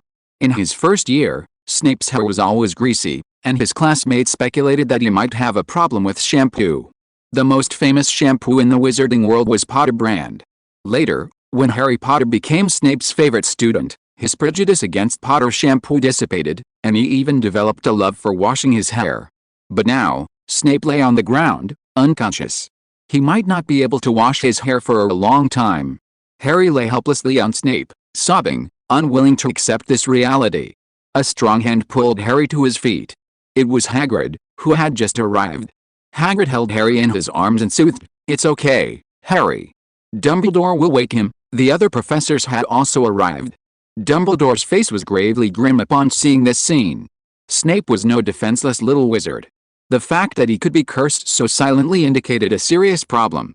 "Hagrid, take Snape to the hospital wing," Dumbledore said calmly. "Don't worry, everyone. The school will take care of this." The students who had been watching were led away, and Hagrid, carrying the comatose Snape, headed to Madame Pomfrey's ward. Hagrid was followed by the professors, who were followed by an owl. Bruce looked around, but couldn't find Katoom. He wondered where he had gone. He was walking with the Hufflepuff group, next to the Gryffindor group. Harry was still crying, and Hermione and Ron were comforting him. "I'm so stupid, I really am," Harry sobbed. "I should have listened to that house elf and stayed out of school this semester. That way, nothing would have happened to the professor." From his tone, it seemed as if Snape had warded off disaster for him. Bruce became interested in the house elf Harry mentioned and was about to ask Harry about it when a voice spoke in his ear. It was a sound he'd heard before, a man and woman chatting cheerfully, this time, with the sound of a boy's laughter. They seemed happy. The voices were familiar. Bruce swore he'd heard them before, but no matter how hard he tried, a veil still separated him from them. So close, yet so out of reach. It felt as if he could never reach the truth. Just then, Hermione asked Harry, "Harry, did you see anything?" "No," Harry said bitterly. "I was just separated from him for a moment, and when we met again, he couldn't bring himself to continue." But Hermione insisted on getting to the bottom of it. This was a crucial clue, crucial to finding the murderer. "So, did you hear anything?" she said. "When Snape was in danger, Harry tried to recall the scene, and then it hid him. I thought I heard a man and a woman's voices, and a baby's laughter." "A baby?" Bruce froze. Were the voices Harry heard different from his own? Snape was placed on the bed, and Madame Pomfrey immediately examined him. "Exactly the same," she concluded. "Same condition as Miss Brown before. Everything seems normal, but she won't wake up." Silence fell. "This must be a very dark spell, possibly the ancient Imperious Curse," Lockhart sighed, looking down. "A spell even more powerful than the Imperious Curse. Someone once used it on me, and I overcame it. I happen to know how to deal with it. If I had been there, Snape would have been fine." No professor paid him any attention. Suddenly, hurried footsteps were heard outside the corridor. And Professor Gale pushed open the door. Seeing Snape lying unconscious on the bed, his eyes darkened. "Another case, and it happened in the castle, right?" Gale asked. "Again, Professor, this time, Dumbledore. Do you have so little control over your own school? If you keep this up, you'll be expelled by the Board of Trustees, and then no one will be able to help you." Dumbledore's expression remained unchanged. He simply said calmly, "Thank you for your concern, Professor Green." Gale shook his head and took out a test tube. It was the memory that Dumbledore had asked Bruce to study before. "I'll give this back to you. I've already reached a conclusion," he said. "This is not any known black magic, and there is no corresponding counterspell." Dumbledore nodded, and the test tube flew back to his hand. Now another glimmer of hope was shattered. 2 victims appeared, but they didn't even know what spell the other party was under. The atmosphere now became very solemn. Except for Lockhart and Gale, the other professors had tense faces. Gale glanced around and saw that Dumbledore had no intention of continuing to speak. He sighed and took the initiative to speak. "In fact, I have thought of a method that may be able to work." "Oh?" Dumbledore's blue eyes looked at Gale Green through his half-moon glasses. "Mr. Green, why didn't you say it earlier? This is a great contribution. You didn't ask." Gale didn't want to argue anymore and got back to the point. "I wonder if you have heard of the magic of psychics?" "You mean the kind that gypsy witches often use?" Dumbledore immediately thought of it, using special herbs and spices to create a spiritual environment and communicate directly with the soul. Gale nodded. Yes, that's the method, he said. If you really can't find a way, just communicate with Snape's soul and ask face to face. Mr. Green, this method is very dangerous, Dumbledore said. Severus is not dead yet. There are great hidden dangers in your communicating with his soul, but at least this will give an explanation to the Ministry of Magic, proving that you, as the headmaster, have not done nothing. Professor Gale looked at Snape on the hospital bed. Besides, I don't think Snape should mind these details. Victims will definitely continue to appear. At the critical moment, sacrificing Snape can save all other victims. Gale felt it was worth it. Let's talk about this later. Dumbledore rejected the proposal in the end. Gale did not insist, and the materials needed for the medium ritual were not yet ready. Once they were ready, he would propose again. Unless there was some new turn of events. An owl flew away silently by the window of the ward. Ever since Snape was attacked, the atmosphere at Hogwarts has been very depressed. Dumbledore was unwilling to accept Gale's proposal because he had his own ideas. These days, the messenger owls at Hogwarts have been working hard. Then, on the day when October was about to pass, the turn of events that Dumbledore had been waiting for came. Godric Gryffindor is back. If you are listening to this novel on a channel other than Fanfic World, it means it was downloaded and re-uploaded without effort. We warmly invite you to visit our channel, Fanfic World. There you will find the original version of this story and many other novels of various genres. We look forward to seeing you dive into a world of incredible novels. Chapter 89 Love is Wrong. Gryffindor's return was a secret. Unnoticed, he suddenly appeared in the school late one night. As the night wore on, the young wizards had already fallen asleep. Katoom, bored, was observing the night sky. He couldn't understand anything, but according to intelligence, he needed to stay awake for the next few days. Just then, my lord, a little owl fluttered over. What's the hurry? I've always taught you, Katoom, the Lord Owl of Hogwarts Castle, shouted angrily. This little owl was Bubbles, the first one to be taken in by Katoom. Seeing Katoom's expression, he immediately calmed down. Satisfied, Katoom said, Tell me, what happened? The man in Dumbledore's letter has returned, Bubbles said. Something like Gryffindor. Why didn't you tell me something so important earlier? Katoom flew into rage and swatted Bubbles away with a swipe of his wing. Bubbles felt wronged, but dared not say anything. He flapped his wings and prepared to leave. Wait, Katoom suddenly called out. You did well this time. I'll reward you with a rat later. Ron's rat would be perfect. Bubbles' face lit up, his grievances vanishing. He flew over to Katoom, trying to get close to the king. But Katoom kicked him away. Bubbles flew away, feeling happy, leaving Katoom, a bird, standing on the windowsill. Katoom had been keeping tabs on Dumbledore all this time. He had been sending letters to someone, thinking they were being discreet, but he was completely unaware that every owl at Hogwarts had become Katoom's operative. The person Dumbledore sought help from was none other than the long-missing Gryffindor. Now, Gryffindor had finally returned. Bruce was nudged awake from his sleep, and bleary-eyed, he stared at the owl beside his pillow. He was still a little groggy. Good, it seems you haven't fallen asleep either, Katoom said. Get dressed quickly. I'll show you something you can't see during the day. What the hell was going on? Bruce hadn't understood Katoom's meaning at all. He simply put on his clothes in a daze, instinctively muffling his steps as he followed Katoom out of the dormitory. Katoom cast a disillusionment charm, turning Bruce and him invisible. That spell shouldn't be hidden from Dumbledore and Gryffindor. Katoom slapped Bruce twice, clearing his daze. So you should be careful. If we're discovered, I won't hesitate to abandon you and run. Bruce's head was buzzing as he finally came to his senses. Did you hit me? He asked, covering his face. No, you had a nightmare, Katoom said casually. Come on, don't just stand there. Follow me. The disillusionment charm, cast by the owl, was much more effective than he'd imagined. At least Bruce had passed several ghosts and Mr. Filch, the night watchman. No sign of him. The owl took an unusual route, directly outside the castle and onto the wall. Bruce suddenly realized where he was going. You're taking me to the headmaster's office. He looked at the still-lit window in the distance. Why is Dumbledore still awake? Keep your voice down, Bruce. This is a test for you. Katoom flew silently through the air. If you get caught eavesdropping on me on your first try, I'll laugh at you forever. You? Bruce suddenly heard the owl's words, and he was filled with anger. He hadn't prepared at all. But now that he was there, he couldn't turn back. There was no other way. Bruce could only hold his breath as best he could. Using the disillusionment charm and the levitation charm to slowly move to the bottom of the window. Then he heard a conversation in the office. "Are you recovering okay?" It was Dumbledore's voice. "No, not to worry." Bruce remembered that the voice belonged to Godric Gryffindor. The headmaster and a Gryffindor were talking now. He finally realized the true confidentiality of what he was eavesdropping on. It was truly something that could neither be seen nor heard during the day. Bruce pressed his ear to the wall, silent, listening intently to the conversation inside.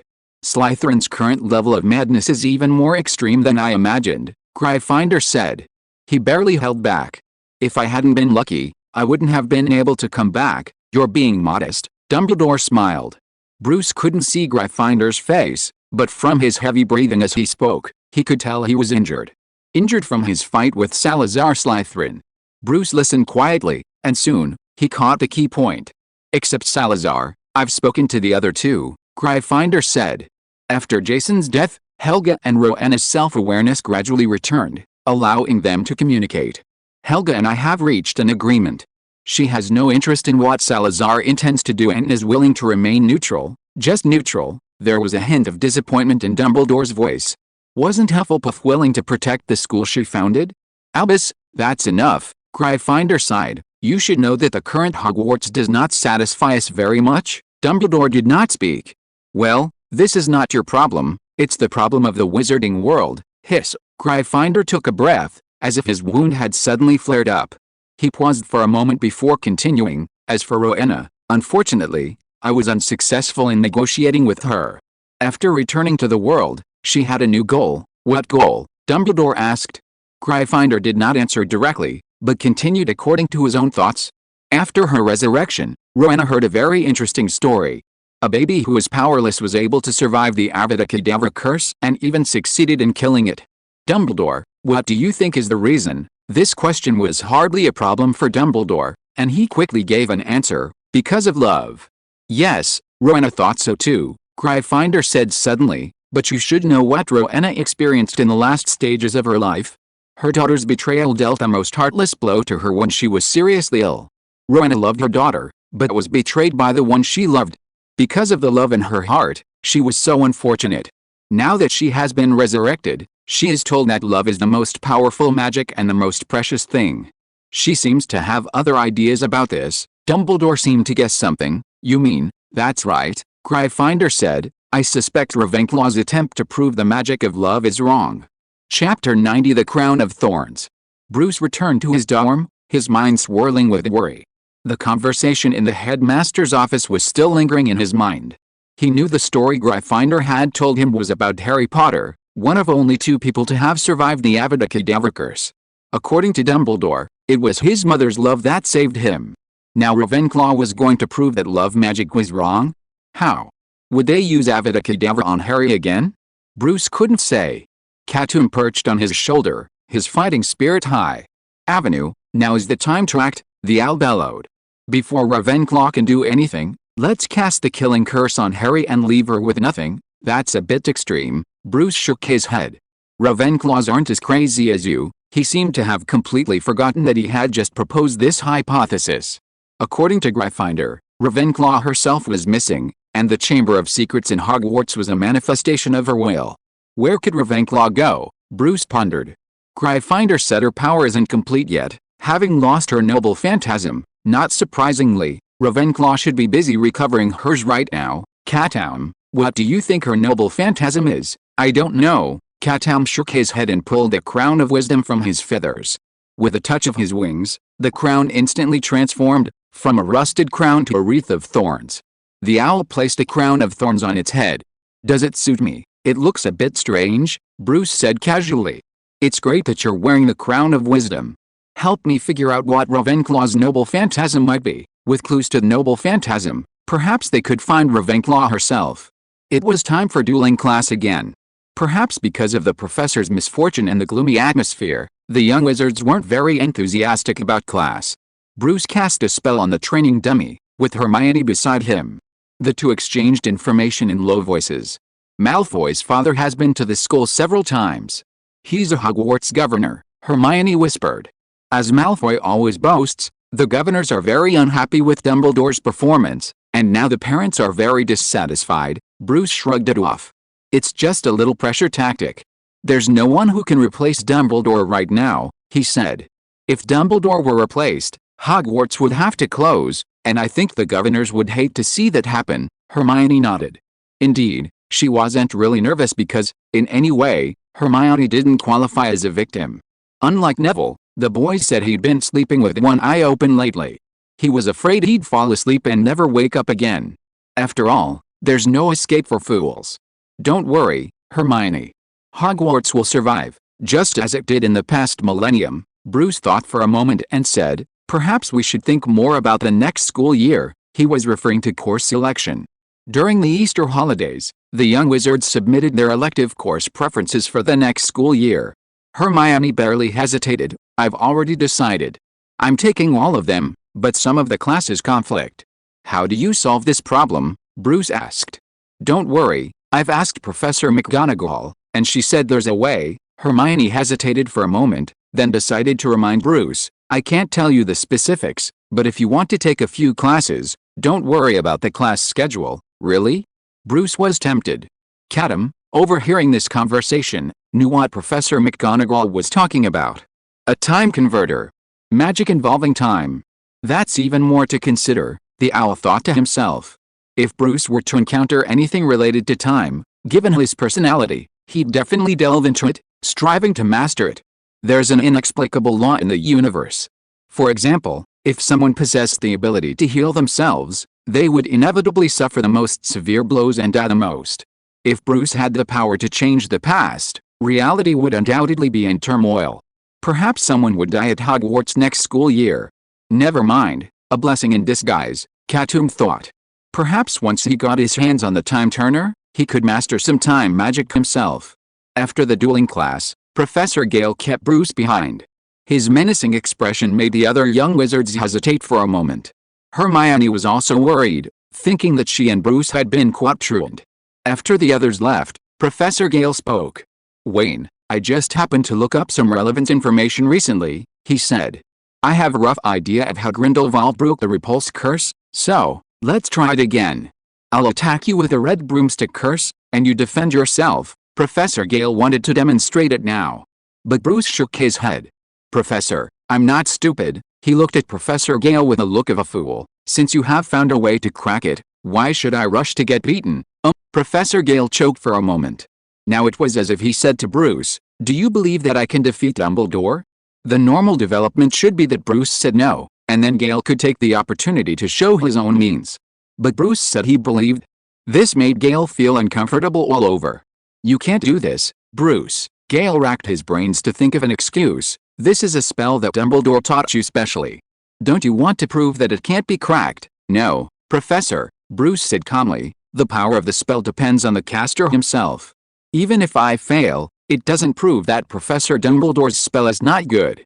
These words finally broke Gale's defenses. He had lost so much face before, and now he had finally made a comeback, but Bruce didn't want to give him a chance. No way.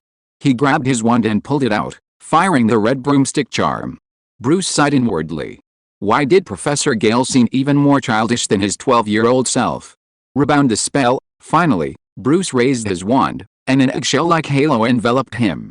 At this moment, the red light that was supposed to hit the rebound shield suddenly disappeared.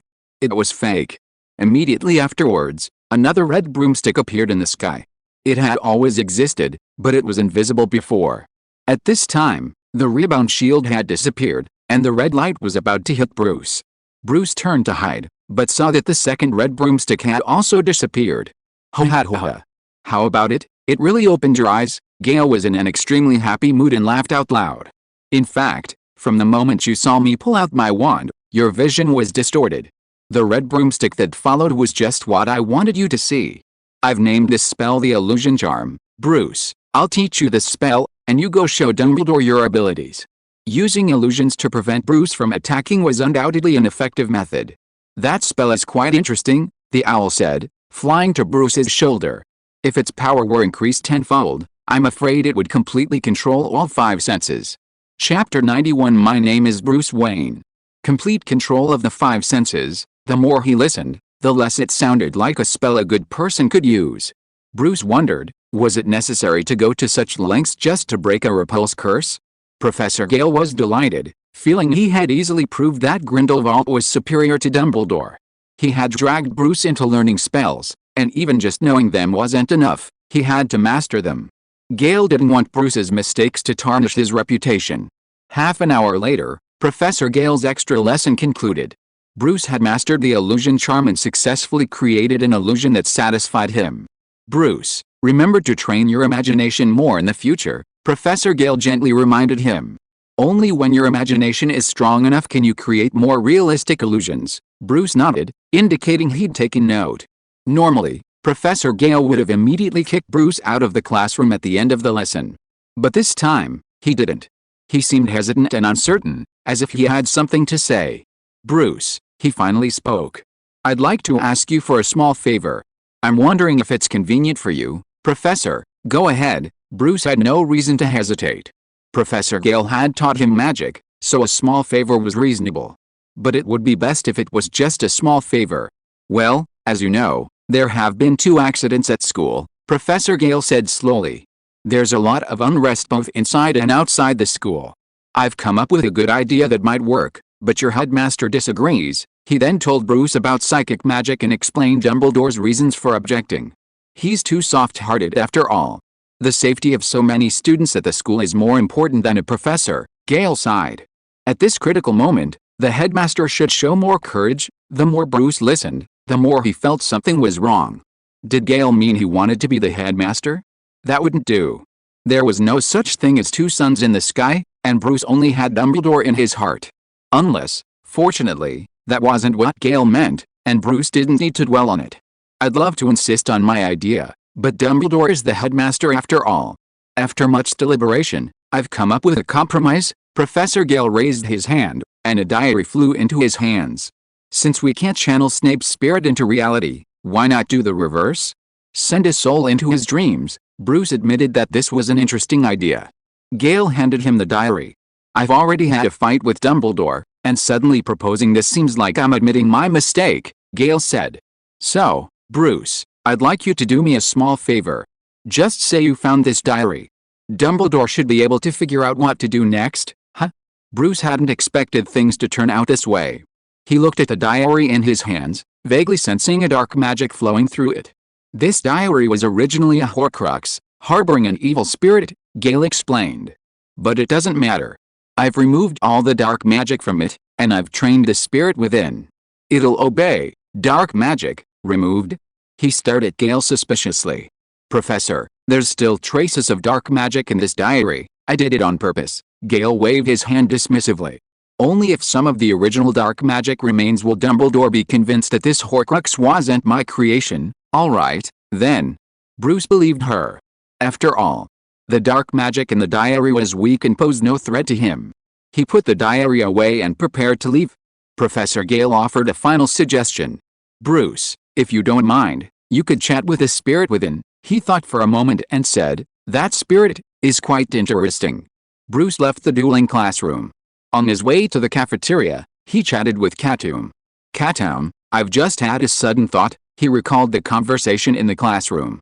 I think Professor Gale might have been a famous dark wizard in his youth. With such familiarity with all things dark magic, it's hard not to be suspicious.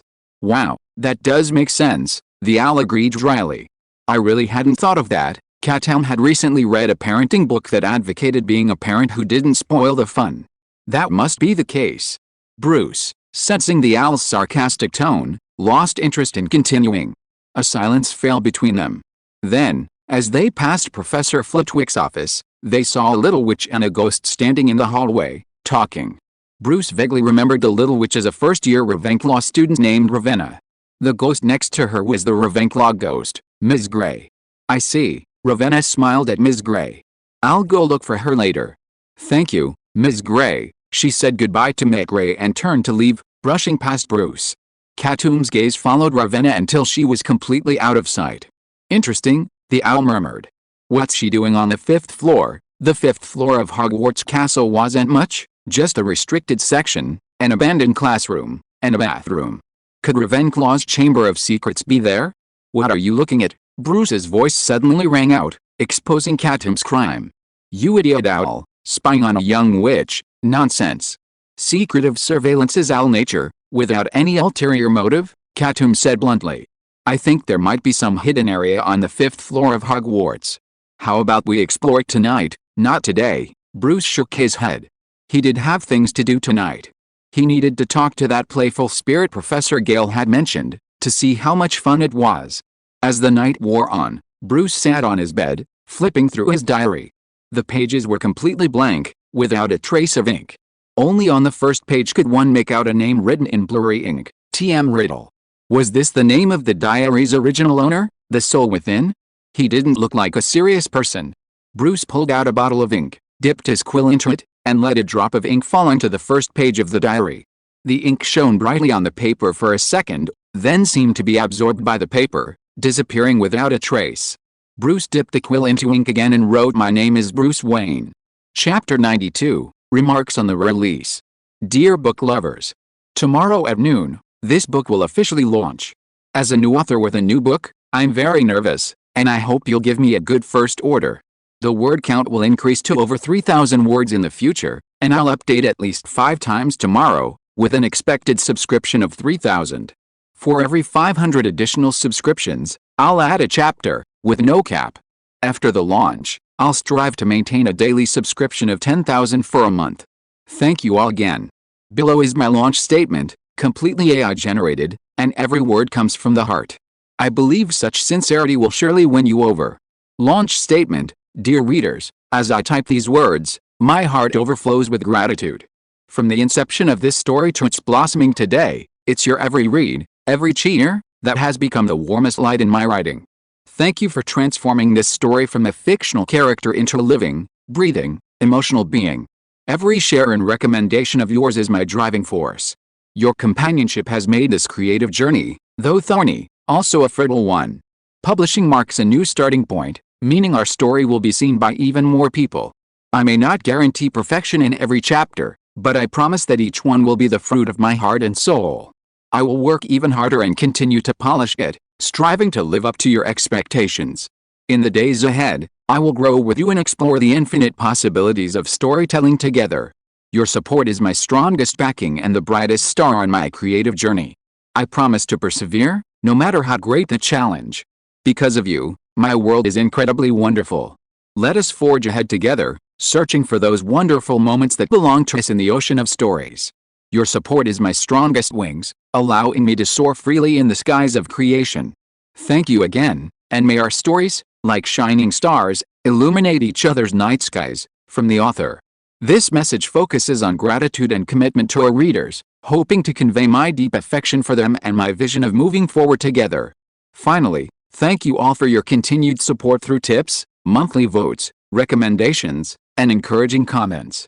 I have no way to repay you, so I can only work hard on writing. It's hard to say too much about the release of this book, so I'll save that for the final remarks. Finally, I recommend a book by a great author, just to bring you some luck. What bad could Batman intend? Chentown never imagined that not only would he travel through time, but he would actually travel through time as Batman himself. Everyone knows Batman is incredibly intelligent, incredibly wise, and possesses extraordinary fighting skills, but what does all this have to do with me, a time traveler? Oh. It's okay, I can inherit Batman's powers and memories? Wait, why are they all parallel universe versions? See you tomorrow at noon, everyone. Chapter 93 I am a good owl. The line of text flashed on the paper and was also sucked in, leaving no trace. After Bruce waited for a while, words he had never written before oozed out of the paper, forming a paragraph. However, there was something wrong with this paragraph. Master Green, please stop testing me. For a moment, Bruce didn't know how to respond.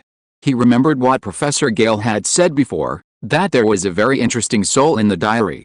But now it seems. What on earth did Professor Gale do to this soul to terrify him like this? Even Bruce felt a little sorry for this guy. He wrote in the diary, I am not Master Green, I picked up this diary. The diary did not answer, as if it did not believe Bruce's words at all. It's true, I didn't lie to you, Bruce thought about it and tried his best to appear innocent. The Master Green you are talking about, are you referring to Professor Gale Green? He is indeed very fierce, and none of our classmates like him. After a moment's silence, the diary finally slowly emerged a passage. Last time you said you were a first-year female student at Hogwarts, pretending to open your heart to me and tricking me into absorbing your soul. What was the result? Do you think I forgot? I won't make the same mistake again. This, although it was just a simple text, Bruce saw endless resentment. This soul of dark magic had been trapped by Professor Gale countless times. What kind of ultimate humiliation did he go through to have the life experience he has today? No one can understand. Bruce could no longer think of how to continue the topic. At this time, Katoom jumped onto the bed and stood next to the diary. He used telepathy to whisper to Bruce, talk to him about the boy who lived. I think he will be very interested. Talking about Harry with a diary? Bruce was a little confused. According to the faded date on the cover of the diary, it was not difficult to tell that this was a diary from 50 years ago. 50 years ago, Harry's father was not even born. But now the progress bar is not moving anyway. Bruce might as well give it a try and listen to Katoom. I'm really not Professor Green. I'm just an introverted boy who is not good at speaking, he wrote in the diary. I'm very lonely in this school. No one has ever wanted to play with me.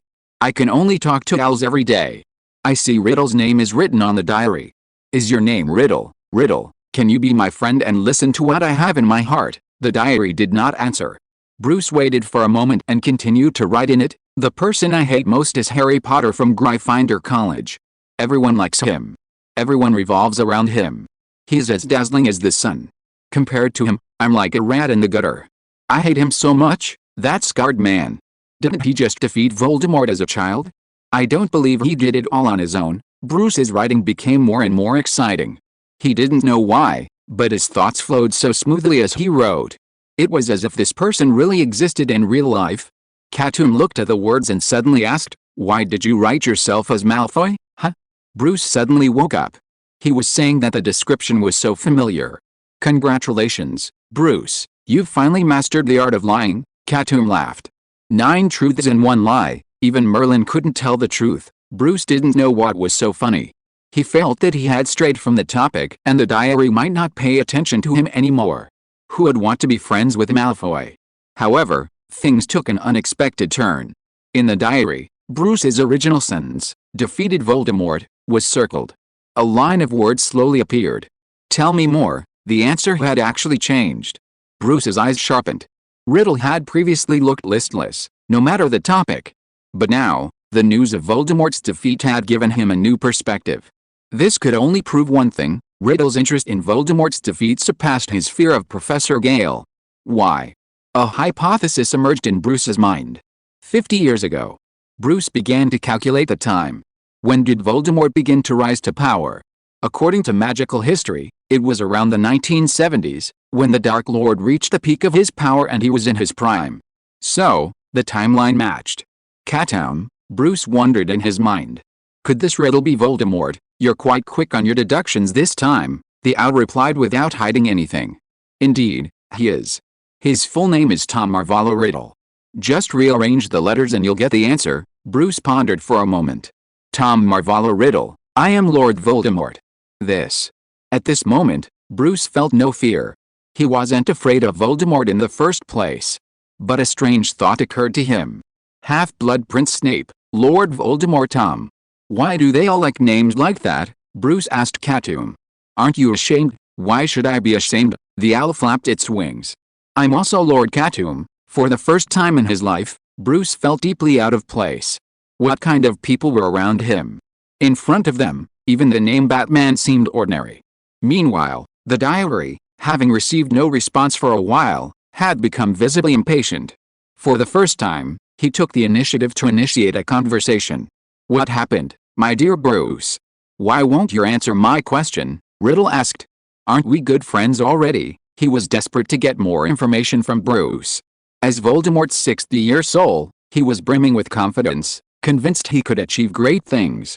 But now, hearing that his future self had been defeated by a baby, with no clear details, how could he not be anxious? Riddle, are you very interested in Voldemort? Bruce wrote in his diary. Do you also think Harry Potter is great? Riddle heard something else in his words. He began to accept Bruce's personality as a sensitive little boy. He always knew how to get along with such people. Of course not, my dear Bruce, Riddle said, although I am just a diary, I have heard of the name of Voldemort. He is a very powerful wizard. How could such a person be defeated by a baby?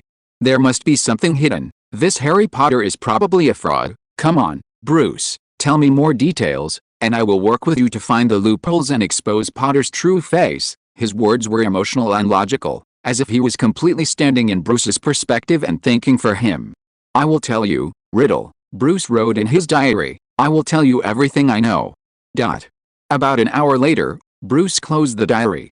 Through telepathy, he and Katoom conspired in front of Voldemort.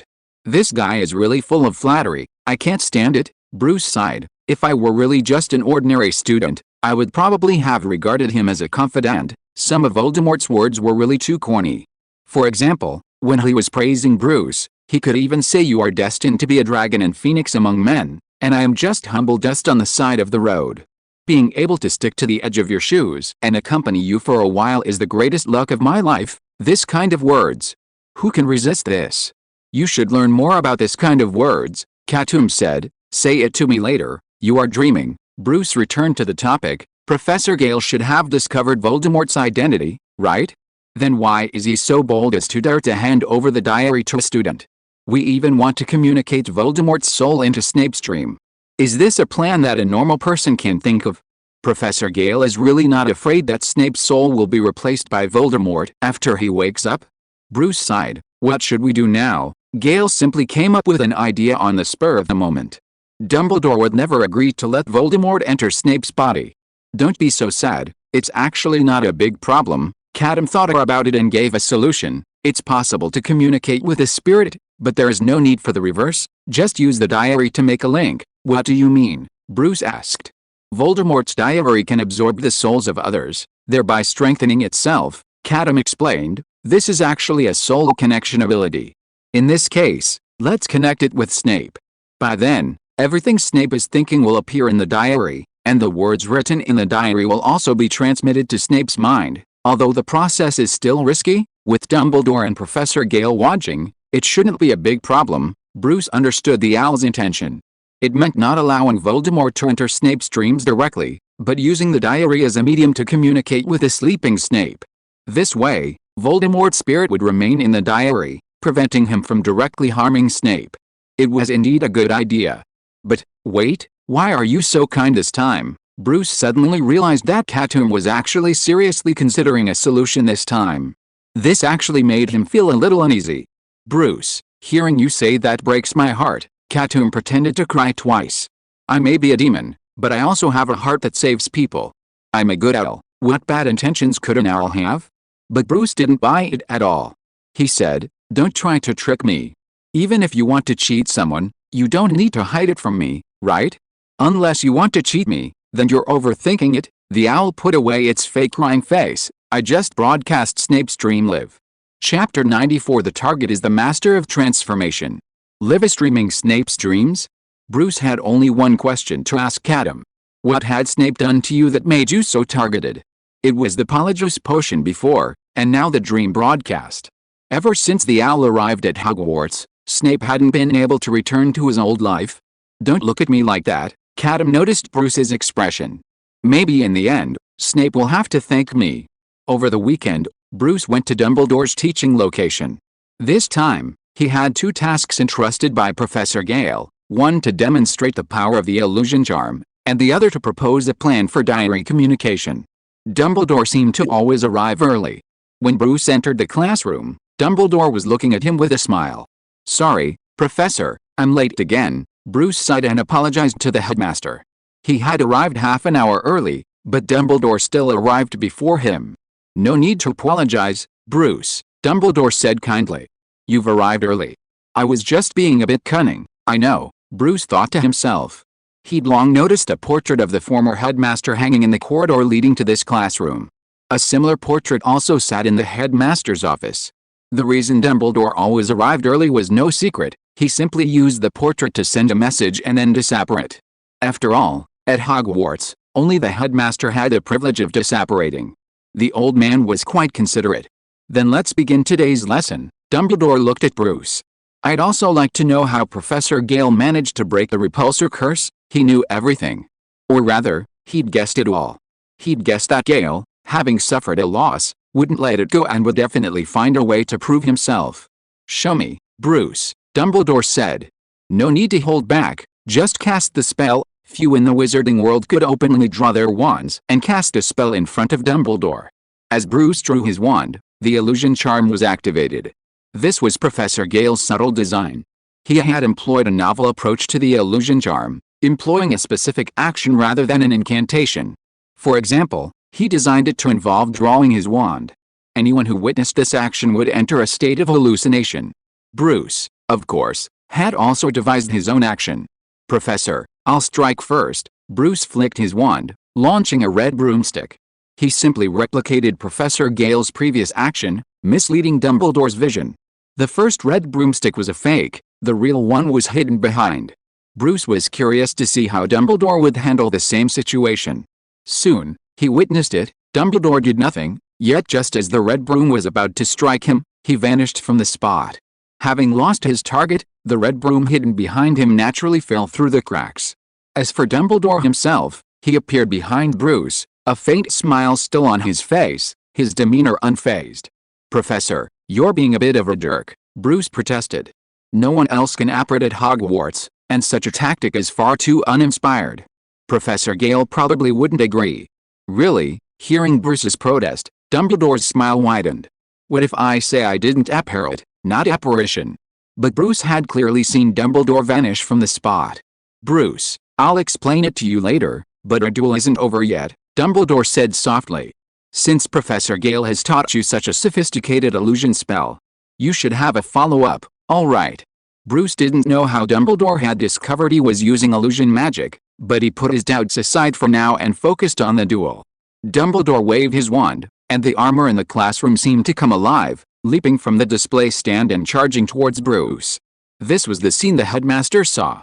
But to Bruce, Dumbledore was actually manipulating just a few portraits. This was an illusion created by the disillusionment charm, causing Dumbledore to mistake the portraits for armor. His supposedly effective attack turned out to be ineffective. Bruce intended to exploit this discrepancy and launch a successful attack. However, something unexpected happened. Just as the portraits floated towards Bruce, their appearance suddenly changed, transforming into actual suits of armor. Like soldiers, they raised their weapons and attacked Bruce. Bruce finally had his eyes opened. He had clearly been the one creating the illusion, yet somehow, it had become reality. Stop, Dumbledore called for a halt just as Bruce was about to be attacked. The suits of armor froze in their places, then transformed themselves into their original portraits, falling to the ground one by one. Transfiguration, Bruce lifted the illusion spell. He already knew what had happened. The portraits had transformed into armor because of Dumbledore's transfiguration. You're very clever, Bruce. Dumbledore approached, opened his palm, and in his palm lay a crumpled piece of candy wrapper. What's this? Bruce asked. The secret of my teleportation, Dumbledore said with a smile. It's a portkey. A portkey is a magical item that transports anyone who touches it to a designated location. Just now, when Dumbledore was attacked, he had casually transformed the candy wrapper in his pocket into a portkey and teleported behind Bruce. Portkeys aren't banned at Hogwarts, Dumbledore said. So I didn't really use my headmaster's privileges. This was a common tactic Dumbledore used. He'd grab an ordinary object and casually twist it into a portkey. Bruce asked, what about the illusion? How did you realize you were in one? Well, Dumbledore pondered for a long time before figuring out what to say. Bruce, when Professor Gale taught you this magic, didn't he tell you to use your imagination to create more realistic illusions? Bruce nodded. Gale had indeed said that. That's right, Dumbledore patted Bruce on the shoulder. Keep doing well. Without giving Bruce a chance to react, he smoothly changed the subject. In fact, I've always felt that while illusions are powerful, reality is even more powerful. Dumbledore held up a portrait. Like this one, you made me think it was armor. I didn't need to reveal it. I could just turn it into real armor. And it's not just armor. As he finished speaking, the portrait in his hand suddenly transformed, becoming a silver sword. Dumbledore plucked a strand of his own hair, placed it on the blade, and blew on it, snapping it in two. Then, The silver sword transformed back into the portrait again. Bruce watched all this unfold, his heart churning. In past transfiguration classes, Professor McGonagall had always had students transform mice into snuff boxes or beetles into buttons. While Bruce found them miraculous, he had always considered transfiguration a mere means of control. But now, after Dumbledore's demonstration, transfiguration held a completely different meaning in Bruce's eyes. How could such a spell be used merely for control in battle? If he could master transfiguration, he would have an endless supply of weapons in battle. Imagine Bruce, amidst the ruins of a battlefield, waving his hand, sending rebels soaring into the air, then transforming into 1,000 swords, densely packed and hovering behind him. What a scene that would be like.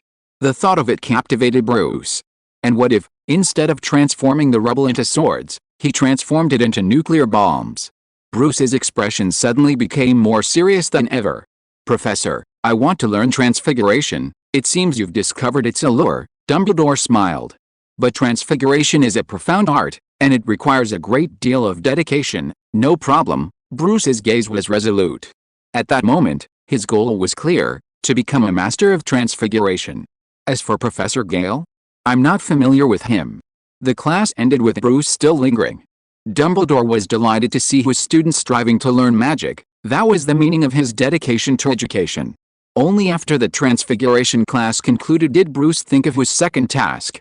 He pulled Voldemort's diary from a pile of textbooks and, following Gale's instructions, said to Dumbledore, Professor, I have something to tell you. What is it? Dumbledore glanced at the diary in Bruce's hand, sensing the flow of dark magic within. Bruce said, This is a diary I stumbled upon a while ago. It speaks to me. It seems to have a soul within it. Soul? Bruce, don't make such a hasty judgment, Dumbledore said cautiously. Twucking, conversational magical items are common and easy to make, like the portraits in the castle. But something involving a soul is something else entirely. Dumbledore immediately thought of a Horcrux. One of the most evil magical items, one that requires murder to craft. I'm sure there's a soul inside, Bruce declared confidently. That soul has been saying bad things about Harry to me, trying to sow discord between us. It's despicable. Oh, and it has a name. Really? What's his name? Dumbledore thought. If he could know the name of this diary, perhaps he could track down its original owner. Judging by the dark magic on it, its owner was most likely a dark wizard. Wait, could it be Grindelwald's? Dumbledore's expression suddenly became a little strange. He had never heard of Grindelwald keeping a diary. What could he possibly write in it? At this moment, Bruce spoke the name of the soul in the diary, word by word. He said his name was Tom Marvolo Riddle. Chapter 95 Long time no see, Tom. Dumbledore's face froze instantly. He asked, somewhat incredulously, what did he say his name was? Tom Marvolo Riddle. Bruce repeated Voldemort's name, his words hinting at a complaint. This soul is truly abhorrent, constantly speaking ill of Harry, who, as you know, has always been my good brother. Not only that, he's also goaded me into doing some utterly evil things, things so wicked I can't even bring myself to speak them. At this point, Dumbledore's expression was beyond stern. Bruce swore it was the first time he saw murderous intent on the old headmaster's face. Of course, Dumbledore muttered. Of course he would say that, do that. He held out his hand, motioning Bruce to hand over the diary. His other hand, tightly gripped by his wand, clearly prepared to give the Voldemort in the diary a little back-to-school greeting from the headmaster. But contrary to Dumbledore's expectations, Bruce didn't seem ready to hand him the diary. Professor, do you know that name? Bruce asked. Was he your student before? I guess so. Dumbledore nodded. Bruce, give it to me. This diary is too complicated and you can't handle it. Bruce still didn't hand over the diary. This made Dumbledore have a bad idea. Could Bruce have been bewitched by the diary? No, impossible. If Bruce was bewitched, he would never tell him about the diary, nor would he say what he said just now. Bruce, do you have any concerns? Dumbledore asked in a gentle tone. This diary is very dangerous and should be destroyed immediately. I know. Bruce nodded. His expression was very struggling, but that's why I don't want to hand the diary to you just like that. Why, Bruce? Dumbledore asked. Because I think this diary is the key to saving Lavender and Professor Snape. Bruce said something shocking. Hearing this, Dumbledore calmed down. He believed that Bruce was a smart boy and he must have his reasons for saying that. Tell me in detail, Bruce. Dumbledore said. Why do you think so? Because this diary seems to be able to read all my thoughts. Bruce said. He can tell all my secrets, even the fact that I am an orphan. At this point, a trace of sadness appeared on Bruce's face. Dumbledore clenched his fists under his robes. Killing intent boiled in his heart, but he still suppressed it and did not show it in front of Bruce. Tom, you are still like this, always taking advantage of other people's inner weaknesses. When you say Bruce is an orphan, don't you remember that you are an orphan too? Dumbledore swore that he really wanted to drag Voldemort's soul out of the diary and use his most powerful spell to completely destroy it. There was no need to use the unforgivable curse. Even if Dumbledore did not use the unforgivable curse, he could not forgive Voldemort. It's okay, child, Dumbledore tried to comfort Bruce. You are different from Voldemort. You have a spirit of gold, Voldemort. Bruce instantly caught Dumbledore's words. Professor, why did you mention Voldemort? Could it be that this diary? That's it. Dumbledore instantly realized that he had let something slip. The reason he had said Voldemort didn't mention Tom was because he subconsciously felt that if he only read out Tom's name, Bruce wouldn't be able to perceive the seriousness of the problem. But Bruce's sharpness exceeded his imagination. Alice, Bruce, you are really smart, Dumbledore sighed. Then I won't hide it from you anymore. Tom Riddle is indeed Voldemort's original name. Bruce lowered his head, looking as if he didn't know what to do. At least that's how Dumbledore saw it. Only Katoom, who was perched on the windowsill of the classroom, knew what was going on. Bruce had encountered the biggest challenge of his career. This kid can't act. Because the information Dumbledore gave was too shocking, Bruce had to make an extremely complex reaction in a short period of time. He couldn't act it out. Fortunately, although this kid's acting skills were not good, he was still very smart. He simply lowered his head and didn't act, leaving the rest to Dumbledore's imagination. Well, I'll take you to Lockhart for further training another day. Katoom thought in his heart, only by accepting more influence from old artists can your acting skills improve. Back to the topic. Dumbledore patted Bruce's shoulder gently, indicating that he didn't have to worry about anything. Professor, at this time, Bruce raised his head, still insisting on his own idea. I think that even if this diary originally belonged to Voldemort, we can't give up this glimmer of hope. Hope? Dumbledore gestured for Bruce to continue, and he would respect his ideas. Encouraged, Bruce continued. This diary can accurately read my thoughts. That's because of legilimency, Dumbledore explained. And I can feel that he and I are connected in soul. He wants to devour your soul. Dumbledore made another note of Voldemort. So I was thinking, can we let him connect with Professor Snape's soul, and communicate with the sleeping professor through the diary? This, Dumbledore was suddenly stunned. He thought carefully about Bruce's suggestion, and then found that it really worked. The only hidden danger is that Voldemort might not be very peaceful. But there is a way to solve this problem. Bruce, I must thank you. The method you used just now may very well save 2 lives, Dumbledore said, but we can't just ignore Voldemort in the diary, otherwise, something will happen. Professor, what are you going to do? Bruce asked.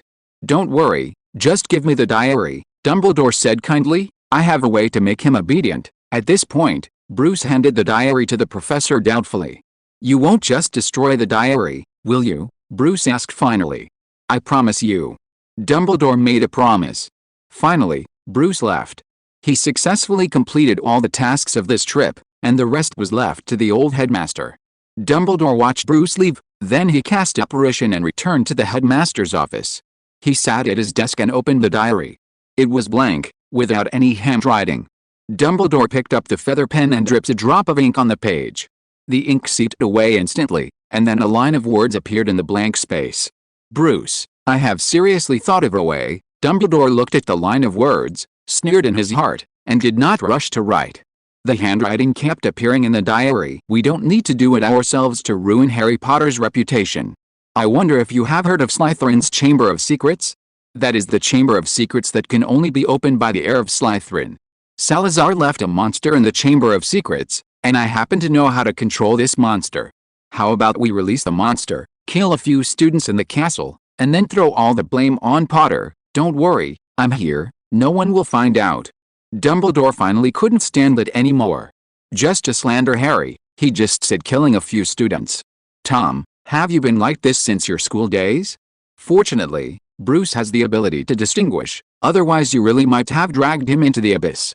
Dumbledore picked up his pen and wrote in his diary, "The basilisk is dead." Dead? Impossible. Riddle's shock was visible to the naked eye, his handwriting a little messy. But then he realized something was wrong. This is not Bruce's handwriting. Who are you? Yes, who am I? Dumbledore wrote in the diary with a blank expression, "Long time no see, Tom." Wait, Riddle seemed to realize something. But it was too late. Are you saying that Voldemort divided his soul into 7 parts? Hearing Katoom's narration, Bruce was slightly shocked. This was the first time he knew these secrets. Bruce had read in books how painful it was to split the soul. And Voldemort had to go through this kind of pain 6 times. This guy Voldemort is really cruel to others, and even crueler to himself. Bruce shook his head and said, and among these 7-part Voldemort, the one in the diary is probably the most miserable. No one knew what sin he had committed, but he first fell into the hands of Grindelwald and was traumatized by him. Now it was Dumbledore's turn to deal with him. Being served by 2 legendary wizards in turn, Voldemort was really blessed. He is not miserable, at least he is still alive, Katoom corrected. At least now I know that Voldemort has had 3 souls erased, 2 of them were erased in front of Voldemort. The next step is to wait for Dumbledore. The owl changed the subject and said expectantly, "Snape's dream must be very interesting. You should do something serious." Bruce didn't want to get involved in Katoom's trivial matters anymore. At this moment, a shout suddenly came from the distance, and someone was calling Bruce's name. Bruce turned around and found that it was Neville running towards him. Seeing that he was panting, he must have run a long distance to find him. "What's wrong, Neville? What happened?" Bruce just opened his mouth and Neville grabbed him. "Bruce, come here quickly," Neville said in panic. "Hermione wants to duel with a girl." "Bruce? Hermione? Duel?" How did these 2 words come together? But Katoom didn't feel surprised. Hermione was not a delicate little girl. She had plenty of strength and means. In the movie, the punch she gave Malfoy was harder than anyone else. "Don't be anxious, Neville, talk nicely." Bruce let Neville take a breath before asking, "Did Hermione challenge someone to duel?" Neville nodded repeatedly. "Yes, I was there." "With whom?" Bruce asked. It was a Ravenclaw student named Neville thought for a long time before finally remembering the name of the little witch, Ravenna. If you are listening to this novel on a channel other than Fanfic World, it means it was downloaded and re-uploaded without effort. We warmly invite you to visit our channel, Fanfic World. There you will find the original version of this story and many other novels of various genres. We look forward to seeing you dive into a world of incredible novels. Chapter 96, Disappearing for 2 hours. Bruce followed Neville, running all the way to the Great Hall. Neville was already exhausted, so Bruce was practically carrying him. On the way, Bruce gathered a rough idea of what was going on. The cause of the dispute between the 2 girls was, oddly enough, Lockhart, that loser. A fangirl fighting for love? Bruce didn't quite understand. They soon reached the Great Hall. Neville half-pegged out from behind Bruce and shouted, "Don't fight! Don't fight!" But once inside, it became clear that Neville had overreacted. There hadn't actually been a fight. Quite the opposite, the 2 sides were unusually harmonious. Hermione and Ravenna sat side by side, a long table covered in books, all of Lockhart's work. "I absolutely must recommend this one." Hermione picked up Lockhart's autobiography, The Magical Me, and enthusiastically introduced it to Ravenna. "Look at the amazing stories in it. You'd be hard-pressed to find someone as perfect and as humble as him." Ravenna, now in a daze, seemed lost. It seemed as if they were learning some strange, unfamiliar knowledge. It was strange, yet Bruce couldn't help but want to take another look. At that moment, Bruce felt like murdering someone. He put Neville down and, through gritted teeth, demanded, "Didn't you say they were dueling?" Neville was also confused. "That's not right," he said. "I clearly heard Hermione say, 'Then I'll show you how to do it.'" "What exactly happened?" Bruce demanded. Only then did Neville find the energy to recount the entire story. It was actually quite simple. A group of young Ravenclaw witches were studying in the Great Hall, and the topic of Lockhart came up. Most of the other young witches had extremely positive opinions of Lockhart, except for Ravenna, who objected. The 2 sides debated, but neither could outsmart Ravenna and were defeated. At that moment, Hermione, who had been eavesdropping, joined the fray. And then, Neville didn't know what happened next, because, seeing things were looking bad, he ran to Bruce. "Ah, Neville." Bruce was at a loss for words. At that moment, a cheerful voice called out from behind them. "Hello, did I hear you mention my name?" Bruce turned to see Gilderoy Lockhart standing behind them. He was dressed in blue robes, his wizard's hat tilted sideways on his head, and he looked incredibly energetic. Lockhart looked at Hermione and Ravenna in the distance, his white teeth flashing a smile. "Looks like I'm going to have another little fan." "That's great. Miss Ravenna has always had some issues with me." Bruce glanced at Lockhart and noticed he spoke to him with a calm demeanor, as if nothing had happened. He didn't know if he was pretending or if he truly didn't care. Lockhart made his appearance and then quickly left. It seemed as if he had only appeared to confirm that he had indeed gained a little fan. Bruce felt a little baffled. He couldn't understand Lockhart's train of thought. After Lockhart left, Katoom landed on Bruce's shoulder. "Have you noticed? Lockhart's acting a little strange today," the owl said. "He smells a lot better than before, like he's wearing perfume." Bruce looked at Katoom with a strange look. "What does it have to do with you if Lockhart smells good?" "That's divine magical perfume," Bruce said. "People who are dating usually wear that kind of perfume. So-called magical perfume is essentially a diluted potion." Bruce even knew how to mix it. "Lockhart might be going on a date today. It's none of our business." Bruce wasn't surprised at all. Just because Lockhart didn't officially have a girlfriend didn't mean he didn't have one. After all, his fans were mostly female, and even if he did, he wouldn't dare announce it. Seeing that Hermione didn't have anything to do and seemed very busy, Bruce quietly left without saying goodbye. His most important task right now was to practice transfiguration well. The bell rang in the study room. Bruce looked up at the wall clock. The hour hand was at 9 p.m., curfew. Bruce stretched and closed the book in front of him. This transfiguration textbook, recommended by Dumbledore, recounted the life stories of famous transfiguration masters throughout history. After reading it, Bruce's perspectives were broadened considerably. "Wake up, Katoom. We should go back," Bruce nudged the owl, which was drooling on the table. Katoom drifted off to Bruce's shoulder, closed its eyes, and continued to sleep. Katoom was probably the only owl to be so sleepy at night. Bruce didn't care. He tucked the book under his arm and left the study room, preparing to return to the Hufflepuff dormitory. The corridor was deserted. Bruce walked forward, about to turn a corner, when a figure suddenly bumped into him. He braked quickly to avoid a collision. "Are you okay, huh? Is that you?" Bruce asked out of courtesy, but he didn't expect to recognize the person. It was Ravenna Royal, the girl who had listened to Hermione's sermon at noon. "Do you know me?" Ravenna looked up at Bruce. "Of course I do. The school is so small." Bruce frowned and asked. "Curfew's almost here. Why are you still out?" "I dropped something in class. I'll be right back after I get it." Ravenna made up an excuse, and Bruce knew it was a lie the moment he heard it. But he didn't call her out.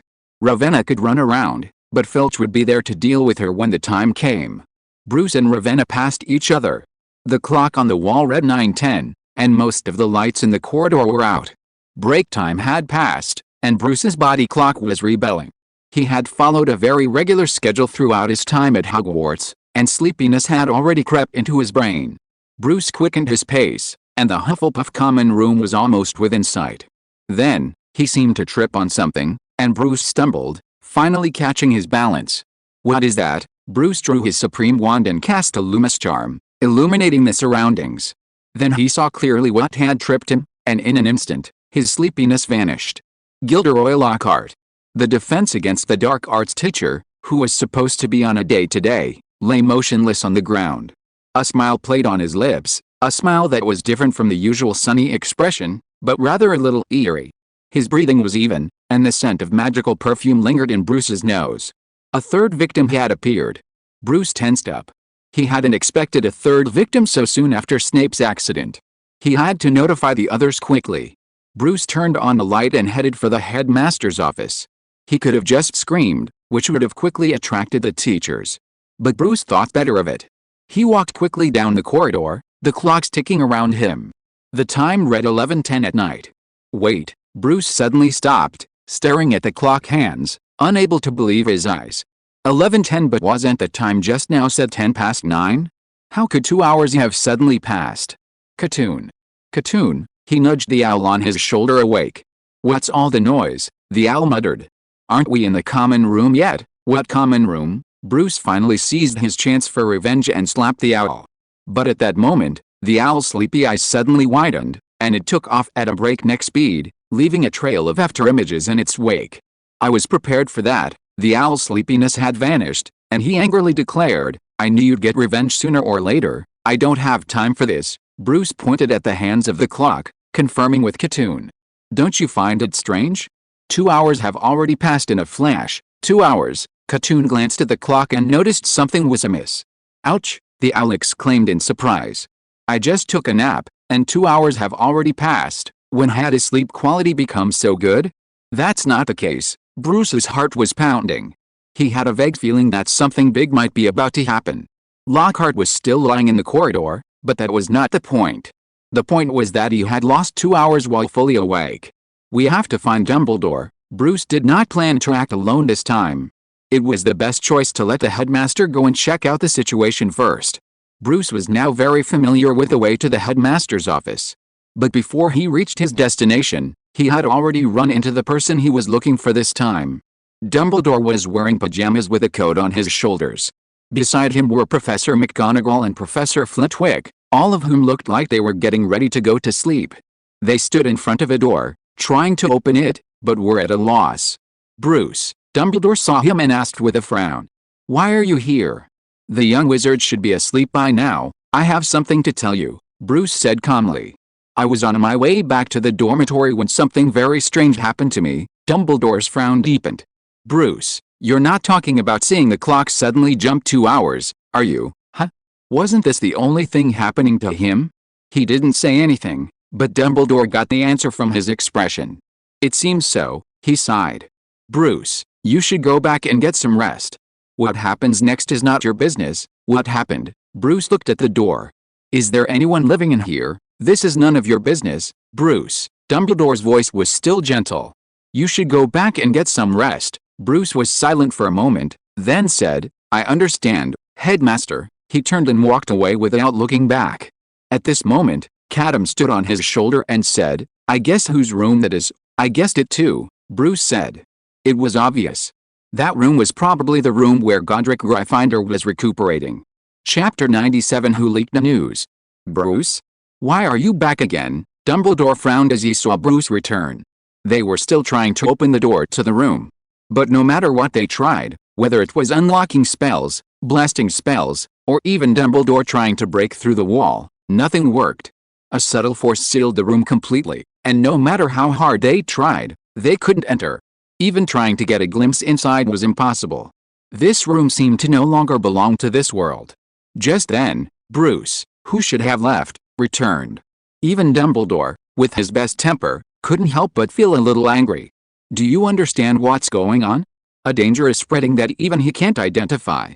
Bruce's presence here is putting himself in danger." But then, Bruce offered a valid reason that Dumbledore couldn't refuse. He said anxiously, "Headmaster, the third victim has appeared. It's Professor Lockhart." "What?" At that moment, Dumbledore's eyelids began to twitch uncontrollably. What the hell was going on today? Something was happening at school. But he couldn't leave right now. After trying to calm himself, he said to Professor McGonagall, "Minerva, please go and take Gilderoy to Madame Pomfrey. I'll make arrangements for everything else." Professor McGonagall nodded and left with Bruce. Bruce remained silent along the way, looking worried, probably genuinely concerned about Lockhart. Professor McGonagall sighed inwardly, realizing that the recent pressures on the school had inevitably filtered down to the students. Perhaps suspending classes was the best option right now. Out of Professor McGonagall's sight, Bruce and Katoom were constantly exchanging information. "Can't you see anything clearly?" Bruce asked. "No, that room has been isolated," Katoom said. "And, Bruce, I'm afraid I need to remind you of something very important." "Go ahead." Katoom recalled his observations of the Gryffindor room, confirming his perception, and then said to Bruce, "That isolating power isn't magic from this world." Bruce was momentarily distracted. The meaning of Katoom's words was crystal clear. Indeed, the school year was almost halfway over, and he still hadn't heard any news of the pursuers from the DC world. Bruce didn't let his guard down, he was actually constantly preparing. But sometimes he wondered if Barbatos hadn't sent new pursuers from this world, or if they wouldn't send them so soon. But the current situation clearly showed that the pursuers had been here a long time ago. Only this time, The opponent wasn't a brash, aggressive Jason. Instead, they were lurking in the shadows, even infiltrating Hogwarts. Bruce suddenly stopped. He began to recall every moment of the past half-year, trying to pinpoint the hidden individual. Professor McGonagall, noticing Bruce's pause, turned back in confusion. "Bruce, what's wrong?" "It's nothing, Professor McGonagall," Bruce smiled. "I just had a little stomach ache." He followed Professor McGonagall again. "I know, Katoom." Bruce's tone was extremely firm. "The reason why we didn't find any trace of the pursuer is not because we were negligent, but because there was an insider in Hogwarts." "I thought so too," Katoom nodded. Bruce continued, "The reason is very simple. If the pursuers really exist, then I can't be unaware of anything, because I am their only target. There have been at least 4 victims this school year: Lavender, Snape, Lockhart, and maybe a Gryffindor. They are constantly attacked, but nothing happens to me." "This is obviously wrong." Katoom had no objection to this analysis. "I thought so too," he said. Bruce made the final conclusion, "So I think the pursuer must have reached an agreement with someone in Hogwarts. He has to complete a certain goal first, and then come to catch me." "I thought so too," Katoom said finally. Bruce actually had an immature guess, but there was no evidence. Perhaps the person cooperating with the pursuer was Rowena Ravenclaw. But every time Bruce tried to reason in this direction, his mind seemed to be covered by a layer of hazy fog. Something stopped him from thinking any further. Bruce and Professor McGonagall came to the place where Lockhart had the accident. The poor defense against the dark arts teacher was still lying there, smiling, but without any of his former charm. "Alice, poor Lockhart," Professor McGonagall sighed. "He must have encountered a very powerful enemy and bravely resisted. Look at his posture, he is still in a fighting state." Bruce nodded. It was true. Because this posture was specially made by Katoom after he woke up. According to him, if everything is irreversible in the end and Lockhart dies, then at least let him die decently. Lockhart is of good size, and it is obviously not easy for Professor McGonagall to move him. Just as Bruce was about to help, he saw Professor McGonagall took out her wand and tapped a few times in the air. Lockhart's body floated up, maintaining a standing posture, with his head tilted, following Professor McGonagall. "Let's go." Professor McGonagall went to the school hospital, and Lockhart floated behind her with his head tilted, ups and downs. This picture seemed a bit strange no matter how you looked at it. After Bruce helped send Lockhart to the ward, he did not stay there, but returned to the common room at the forced request of Professor McGonagall. "It is too dangerous outside now." Back in the room, Bruce said to Katoom, "It should be in the next few days." "Right, it should be." Katoom said, "Gryffindor has had an accident, so no one in the school is safe now. If Dumbledore doesn't act, Hogwarts will have to be closed." Bruce nodded. Now he could only wait. Wait for the day when Dumbledore successfully influences Voldemort. Bruce originally thought that it would take at least a few days. But in fact, the next day, someone from the Ministry of Magic came. And it was none other than the Minister of Magic, Cornelius Fudge. The conversation between him and Dumbledore was secret, and no one could listen in. But Katoom was different. Who could refuse an owl that everyone loves? "Dumbledore, I have taken a lot of pressure for you." Fudge and Dumbledore sat facing each other, anxiety visible on his face.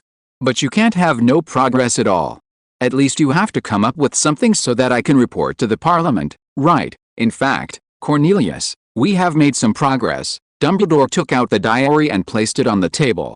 There were some black scorch marks on the cover of the diary, as if it had been burned by fire. "What is this?" Fudge frowned. It looked like just an ordinary diary. How could it possibly hold a crucial clue? "Tomorrow afternoon, we will use this diary to conduct a psychic ritual," Dumbledore said. "We will then uncover the true identity of the murderer. Cornelius, if you're interested, you can come and watch." "I absolutely must." Fudge's politician's killer instinct instantly kicked in. Hogwarts's importance to the British wizarding community was undeniable. A major crisis had struck the school, and everyone was in panic. And when the crisis was resolved, being present as Minister of Magic would greatly enhance his standing. Fudge had already decided, not only would he come, but he would also bring reporters. Dumbledore, perceiving his intention, simply reminded him, reporters are not allowed to enter the ceremony. Dumbledore hadn't originally planned to have too many people inside. Unfortunately, word leaked quickly, and that afternoon, people were already approaching. Harry was the first. He looked at Dumbledore helplessly, his request almost pleading. "Apart from Professor Snape, I have almost nothing," he cried. "Whether this ritual succeeds or not, I want to be by his side." Dumbledore wanted to refuse, but when he looked up and met Harry's eyes, the words of refusal were unsuccessful. What could he say? Dumbledore knew only too well how pitiful Harry was. His parents had died because of his godfather's betrayal, and his aunt had been almost abusive. Snape was the only one who offered Harry the warmth of a family. "Very well, Harry, you may come," Dumbledore sighed. "But I hope that no matter what you see, you will remain calm." "I will," Harry nodded heavily. A long silence fell upon the office after Harry left. Then, someone knocked on the door. It opened, and it was Bruce. "Professor, I want to participate in the mediumship ritual," he said straight to the point. The request was completely incomprehensible. Dumbledore frowned and asked, "Bruce, you're not usually that concerned about Professor Snape, are you?" "Not Professor Snape," Bruce said with a scowl. "I'm concerned about Professor Lockhart." "Huh?" Even after racking his brains, Dumbledore couldn't fathom when Bruce and Lockhart had become so close. "Headmaster, you might not know this, but Professor Lockhart and I are close friends, regardless of age," Bruce said calmly. "There are practically no secrets between him and me. We're sincere to each other." "Get out." Dumbledore couldn't bear to listen any longer. Everyone was flocking in. What were they trying to do? The mediumship ritual was dangerous, there was no telling what might be invited. An underage wizard staying there wouldn't be any help, and would only distract everyone else. Harry could only be included at most, no one else could. He'd intended to keep it secret, but it hadn't been. Who had leaked the information? Chapter 98 Psychic Medium. The impact of Lockhart's attack was far greater than Snape's. Just a few days had passed, and through word of mouth, Lockhart had become practically a saint. "Professor Lockhart sacrificed himself for us," a young witch cried. He wanted to resolve this school crisis by seeking the heir to the Chamber of Secrets. He wanted to stand alone, to weather all storms for us, just like his countless adventures before him. As the young witch finished her words, another witch slammed the table and stood up. "We must avenge Professor Lockhart," she exclaimed. "He has only us now." "Revenge. Revenge." Katoom stood out among the radical young witches. He raised his wings, clenching them into fists. "Fight, fight, fight. Fight for Professor Lockhart," the owl cried. "My fighting spirit is boiling. I long to battle the heir of Ravenclaw. I'm no longer an owl, I'm a warhawk." Unfortunately, the young witches didn't understand what he was saying. Lockhart would surely be delighted to see this scene. He was only receiving this treatment because Professor McGonagall confirmed that Lockhart maintained a fighting stance even while unconscious. But that was actually Katoom's doing. Bruce honestly thought, if Lockhart ever woke up, he'd really owl him. "Avenue, you're training again? Take a break, okay?" Katoom finished joining in the fun and flew back to Bruce. Ever since learning that pursuers were lurking at Hogwarts, Batboy had doubled his training. Red Broomstick, Repulse Charm, Illusion Charm, Transfiguration. He practiced every spell he'd learned, hoping not to fall short at the crucial moment. If Bruce had a weakness right now, it was the Patronus Charm. He had never successfully cast it once. "Katoom, you should prepare," Bruce continued. "The enemy could appear before us at any moment." Speaking of enemies, Bruce had always wanted to find out their true identity. But whenever he reached a critical moment, he would feel as if his brain was shrouded in a veil, making his thoughts unclear. Bruce suspected that he might have been cursed. "I've been preparing all the time," Katoom pointed to the top of his head, where he always wore the crown of thorns. "In fact, I've always had a sense of foreboding," said the owl. "Bruce, think about it. Ever since Cornelius Fudge confirmed his intention to participate in the mediumship ceremony, there have been more and more outsiders in Hogwarts. To be frank, this is the time of year when the castle is busiest. If someone wants to take advantage of the situation or do something influential, today is the perfect time." "That's not my business," Bruce said. "The mediumship ceremony is about to begin. With Dumbledore and so many people here, if something unexpected happens, I can't do anything about it." Speaking of the mediumship ceremony, "Bruce, Harry went to participate, but you still can't join," asked the owl. "What can I do?" Bruce shook his head. "I've already told Dumbledore about the bond between Lockhart and me, and asked him to take me to the ceremony. But he wouldn't let me." "Come on," Katoom saw through Bruce's acting. Are you the kind of person who won't do anything unless someone tells you to?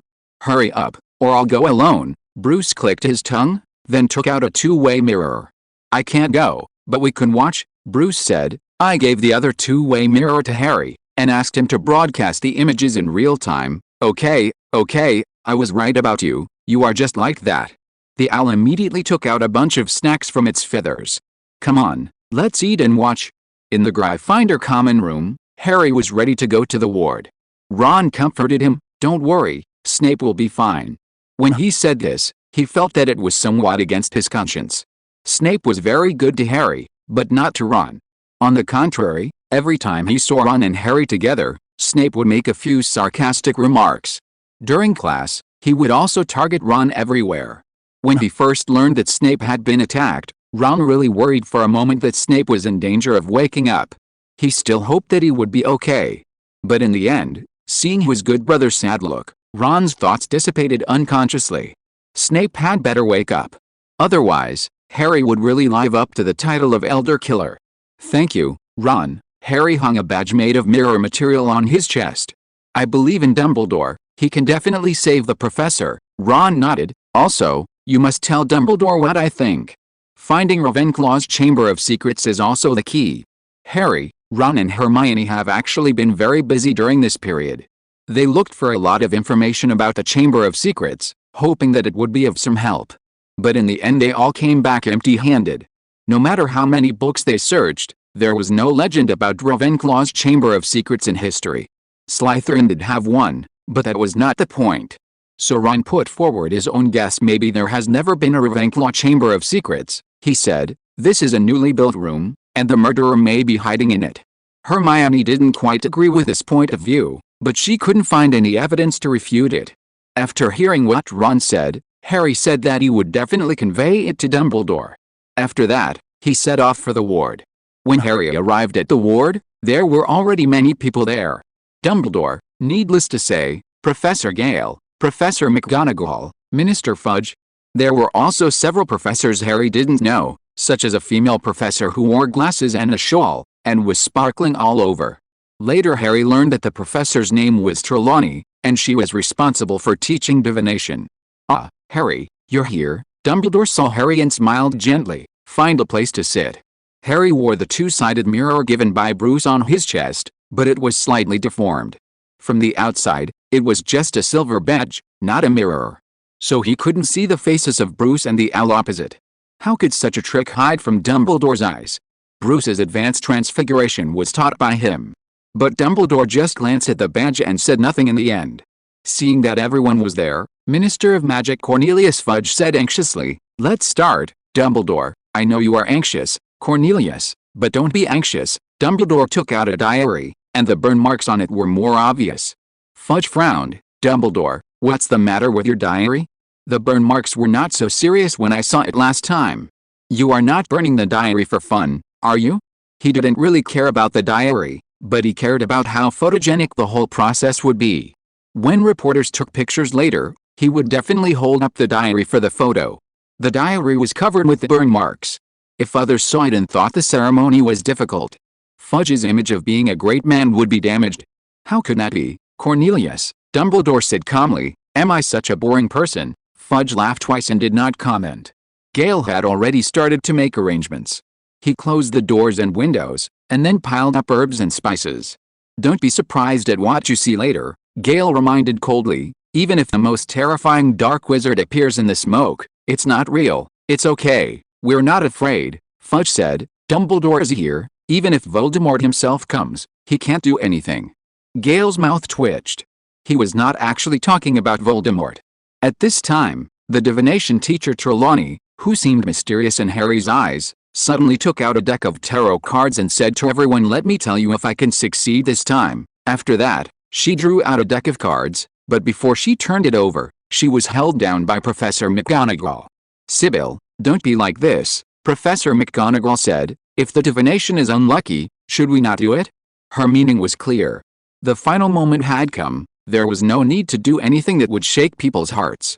Trelawney opened her mouth, wanting to explain, but Professor McGonagall didn't give her a chance to speak, simply inserting the tarot cards back into the deck without even glancing at them. Professor Trelawney cursed inwardly. She wanted to shout, "Are you crazy, Minerva? Do you not believe in divination, or do you not believe in me? I have a method that guarantees a perfect outcome." Trelawney was deeply upset. This was bound to be a major news story, and she could have had a perfect opening.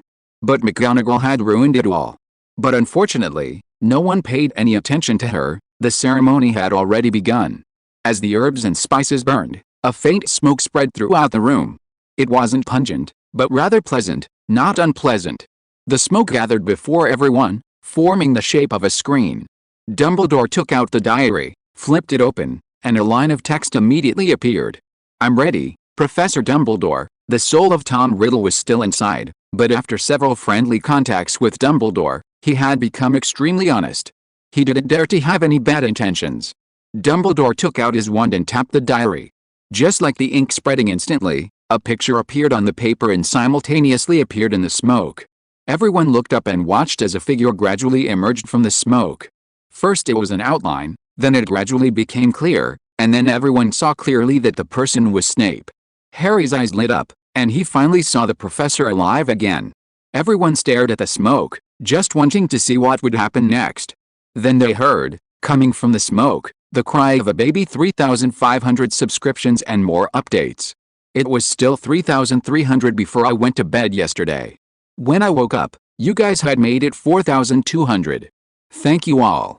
Chapter 99, Snape's life without being despised.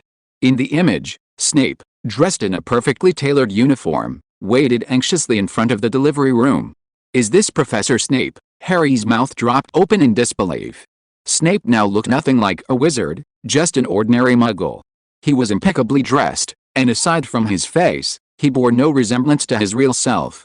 "Congratulations, sir. Mother and child are safe." The nurse emerged from the delivery room, and as soon as she finished her words, Snape rushed in. Inside, a red-haired woman lay on a bed, her face pale and a happy smile on her face. Beside her, a small baby, its features wrinkled, slumbered. When Harry saw the woman's face, his thoughts faltered. "She looks a bit like my mother," Harry thought. Why would a professor have such a dream? Dumbledore closed his eyes. "Snape, after all this time, you're still like this." The other professors exchanged glances, making sure they were seeing things. "Is that Lily Evans?" Professor Flitwick whispered to Professor McGonagall. Yes, yes." Professor McGonagall's eyes widened in a smile.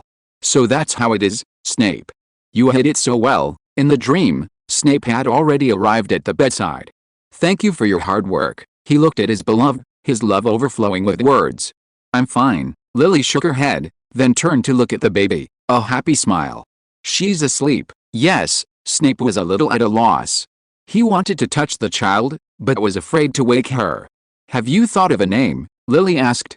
"Yes," Snape said softly. "Let's call her Harry." Harry sat in front of the smokescreen, his entire soul as if it had been drained away. He was a little confused as to what he had seen. "Is that really my mother?" He suddenly felt strangely happy. "So I'm not the only one who dreams of my mother." All these years after his mother's death, someone still remembered her. Harry suddenly felt like crying. It turned out that in those countless late nights, someone had shared his longing. But then he felt a surge of regret. "It's a shame no one will remember Dad except me." Harry hoped his father would be loved by someone besides himself. The scene within the smoke quickly shifted. Snape and Lily, along with little Harry, returned home. In reality, Snape's house was on Spinner's End, nestled beside a sewage creek, filled with dilapidated houses, abandoned factories, and broken streetlights. His dream home, however, was a large suburban villa, brightly lit, warmly decorated, and full of a homely atmosphere. They had barely arrived when the doorbell rang. Snape opened the door to find a middle-aged couple standing outside, his parents. They looked harmonious and happy.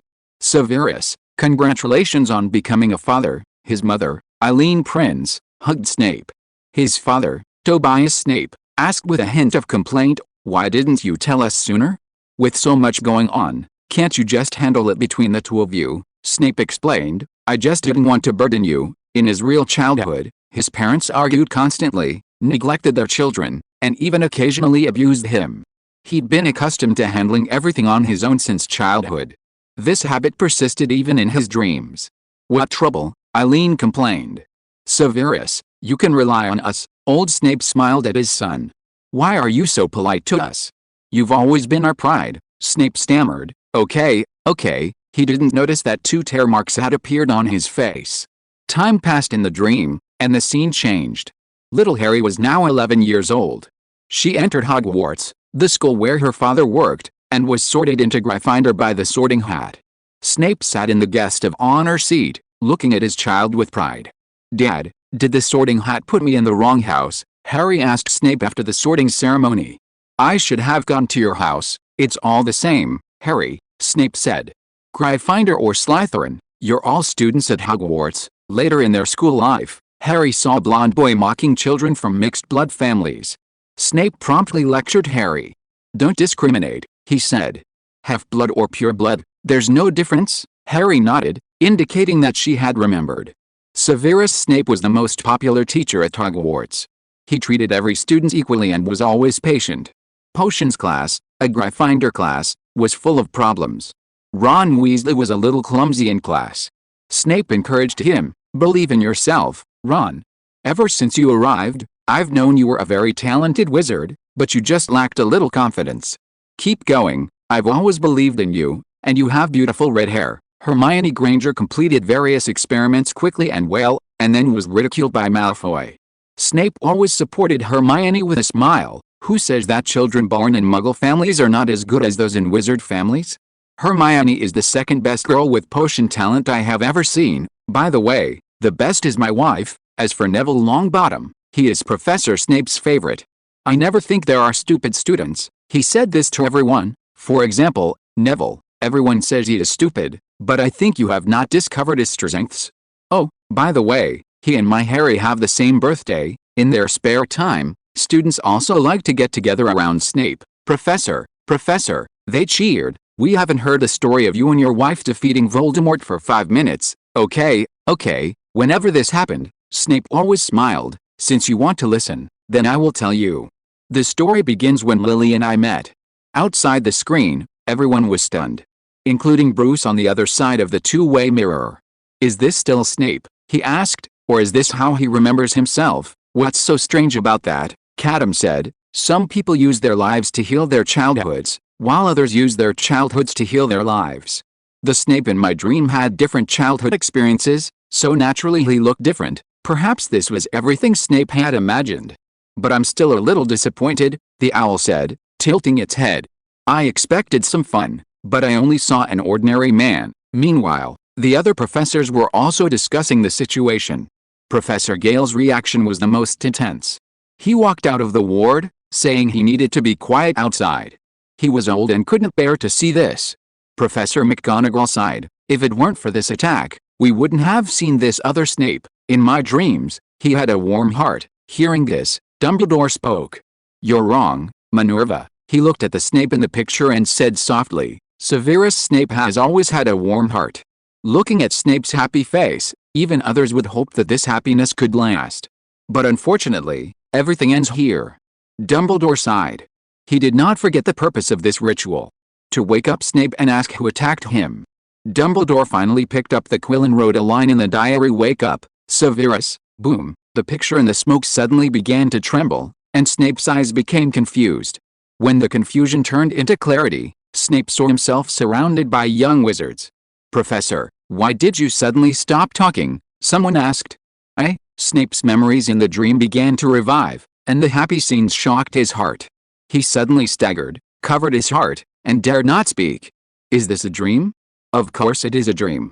How can he deserve everything he has now? That is something he dare not even think about. Dumbledore continued to write in the diary, Wake up, Severus. Boom, the picture shook again, and the dream began to collapse. Snape's eyelids on the hospital bed began to twitch, and there were faint signs of waking up. At the end, it was almost there. Dumbledore picked up the pen again, ready to write one last time. However, at this moment, the originally trembling dream regained stability. In the dream, Snape, who was originally in doubt, took out his wand as if he had made some important decision. He put the wand against his head, pulled it hard, and a silver thread was pulled out. Dumbledore suddenly opened his eyes wide and said in a lost voice, Stop, Severus. Fuck you, Dumbledore. Snape cursed. "This is my reality, yours is a dream." Pop! It was like the TV screen suddenly went out, and all the images in the smoke disappeared. Snape threw himself back into his dream without hesitation. Waking up was too painful for him. "Severus, how could you be so stupid?" Dumbledore whispered. Then, he saw a passage appear in the diary. "Do you really think so?" The font was elegant, not Voldemort's font. It was more like it was written by a woman. Before Dumbledore could answer, more words appeared one after another. "Then let me see how smart you are," or, "Let me see how smart you are." No. Alarm bells rang in Dumbledore's mind. He pushed open the diary in his hand and was about to wave the Elder Wand. But it was too late. A ball of silver light suddenly exploded from the diary. Along with a loud cry of an eagle, everyone in Hogwarts Castle felt something strange in their hearts.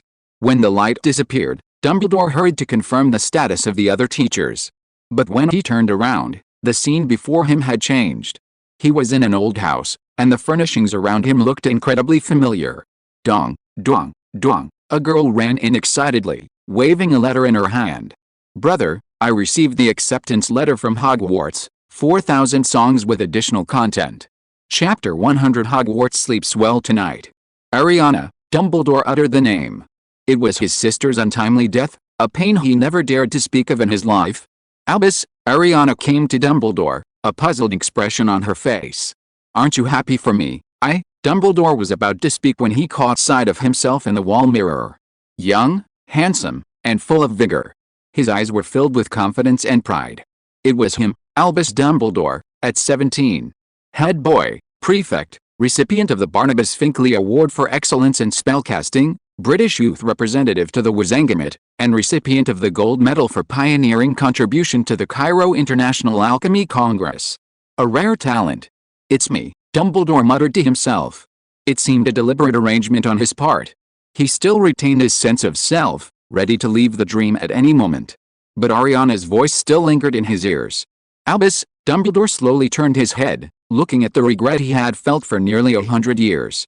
He had never seen Ariana like this before. Dumbledore's family wasn't perfect. Ariana was bullied after being seen performing magic, which drove her mad and unable to control her magic. Her father was imprisoned to avenge her, and her mother died when her magic went haywire. And Ariana herself was implicated and killed in the scuffle between Dumbledore, his brother Aberforth, and Grindelwald. This pain was too much for Dumbledore to express. He wondered if he hadn't met Grindelwald that summer and had paid more attention to Ariana, he wouldn't have been trapped in the guilt. Ariana looked at her brother, feeling a sense of strangeness. "Aren't you happy for me?" she said, a little annoyed. "Aberforth was so happy, he even said he'd get me a present, and you're like this. I'm not going to be friends with you anymore." Dumbledore's heart trembled. He could leave at any time. But he also wanted to see Ariana go to school.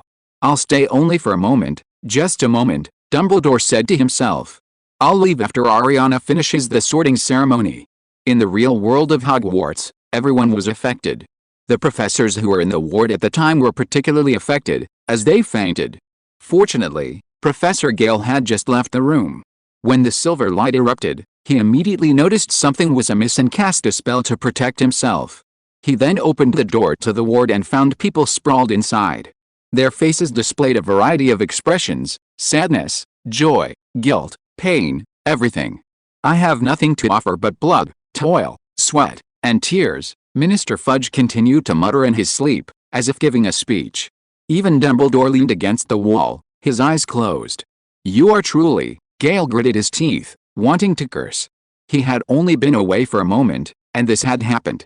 Without him, these people were powerless, weren't they? "You still have to rely on me at this critical moment." Gale took out his wand and pointed at the diary that had fallen to the ground. "Fiendfire, Gellert!" Suddenly, a voice called out to him. It was a voice that was deeply engraved in Gale's heart, a voice he would never forget even until his death. He turned his head abruptly. He was no longer in the Hogwarts ward, but in a room. A blue-eyed boy sat at a desk, scribbling on a page with a quill. Sunlight streamed through the window, casting a shadow on the desk and the boy's face. It was the exact scene Grindelwald remembered. "You are right, Gellert. Our abilities give us greater responsibilities. We have a duty to fight for the greater good for all wizards." The young Albus Dumbledore turned around and showed Grindelwald what he had drawn on the paper. It was a design symbol, containing the initials of Dumbledore and Grindelwald. Dumbledore smiled and said, "Let this symbol represent us." Countless owls were flying around in the castle. They were confirming the situation of all the teachers and students in Hogwarts, and then passing the information to their king. Katoom was in the training ground. Bruce fell to the wall and had lost consciousness. He fell down too. Katoom stood above him, like a king standing on the throne, waiting for an audience with his subjects. "Your Majesty, Slytherin College has also been annihilated." An owl flew over and brought the situation in the Slytherin lounge. "It's true that they all fell," Katoom sighed. "The old woman Ravenclaw was cruel enough that she didn't leave a single person alive. In Hogwarts, everyone was dragged into a dream. Except Katoom. Ravenclaw didn't seem to take the owls seriously. Of course, the same was true for other animals." Katoom was a little indignant about this. "There's a price to pay for looking down on owls. Having said that, the current situation is indeed urgent. Katoom has already flown around the castle several times and has not seen Ravenna. He saw everything in the ward just now and naturally knew what happened. There is something wrong with Voldemort's diary. The power erupted from it. But this diary did not circulate according to the original trajectory.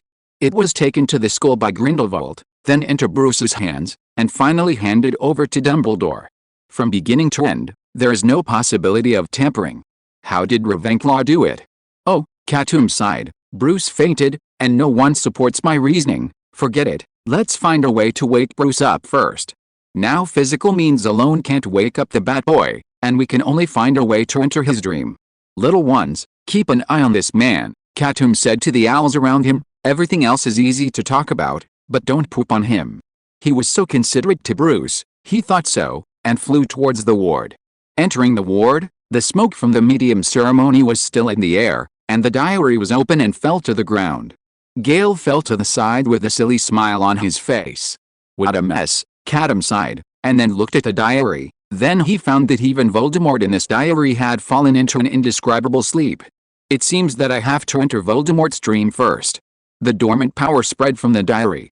If Katoom wants to solve it, he must go back to the source and start from the diary. Although Katoom has no interest in what kind of dreams Voldemort can have, he must take a look now. The owl flew high and then fell rapidly.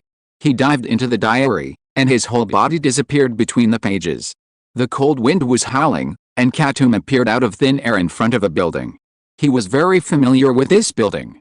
Wu's orphanage, Bruce's first home in this world. Several newspapers were blown by the cold wind. Katoom stepped on one and looked at the date on it. December 31st, 1926.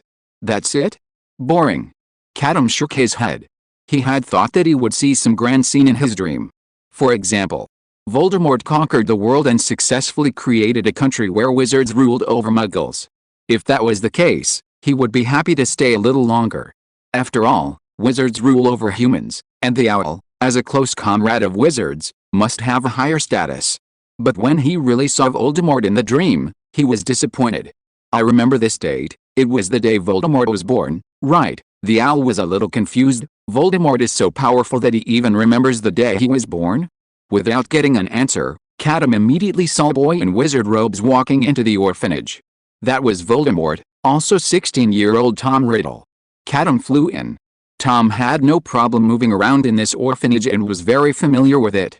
The Wu orphanage welcomed their great king. After turning a few corners in the corridor, Tom entered a room. Katoom flew to the door and heard the conversation inside. Feeling better, this was Tom's voice. "Much better," a woman answered. Her voice was extremely weak, and just by listening, one could feel that this person's life was like a candle in the wind. "You shouldn't have eloped with that muggle." Tom's tone was full of blame. "You are a descendant of Slytherin, a pure-blood witch. How could you elope with a muggle and let yourself fall to this point? Do you know?" He stopped talking here. After a moment, Tom sighed softly and continued, "If I hadn't come today, you would have died soon." Katoom sneaked into the room without attracting anyone's attention. He saw the woman who was talking to Tom. She was lying on the bed with a pale face, but even so, it could not hide her face that amazed the owl. This was an extremely beautiful woman. At this time, hearing Tom's blame, the woman forced a smile. "But I am very happy." She was holding a sleeping baby in her arms. "I will never forget the day when Tom proposed to me, and he said he would take me away from that desperate family. I believed him, and he did it. and we have the fruit of our love. Tom? Hearing this name, Katoom could basically confirm that this woman was Meripigond, Voldemort's biological mother. She should have died an hour after giving birth to Voldemort, but she survived in this dream. And Meripy in reality did not look like this. She should have had dry hair, ordinary looks, and eyes staring in two opposite directions. This beautiful Meripy only existed in Voldemort's perspective. At this time, Tom snorted coldly and said, "A muggle who was hit by a car actually made you think about him to this extent, sir. Please don't say that. He is my husband." Meripy hugged the child tighter. "We love each other. This kind of love does not distinguish between wizards and muggles. Whatever you want." Tom stood up suddenly and said coldly, "No matter what, I will cure your illness. You are not allowed to die as long as I am here." End of this chapter. Thank you so much for reading until the end. Don't forget to give it a like. Looking for more exclusive content and immediate access? Subscribe to our Patreon. Remember, every like, subscription or donation encourages us to continue. Thank you all. See you in the next video.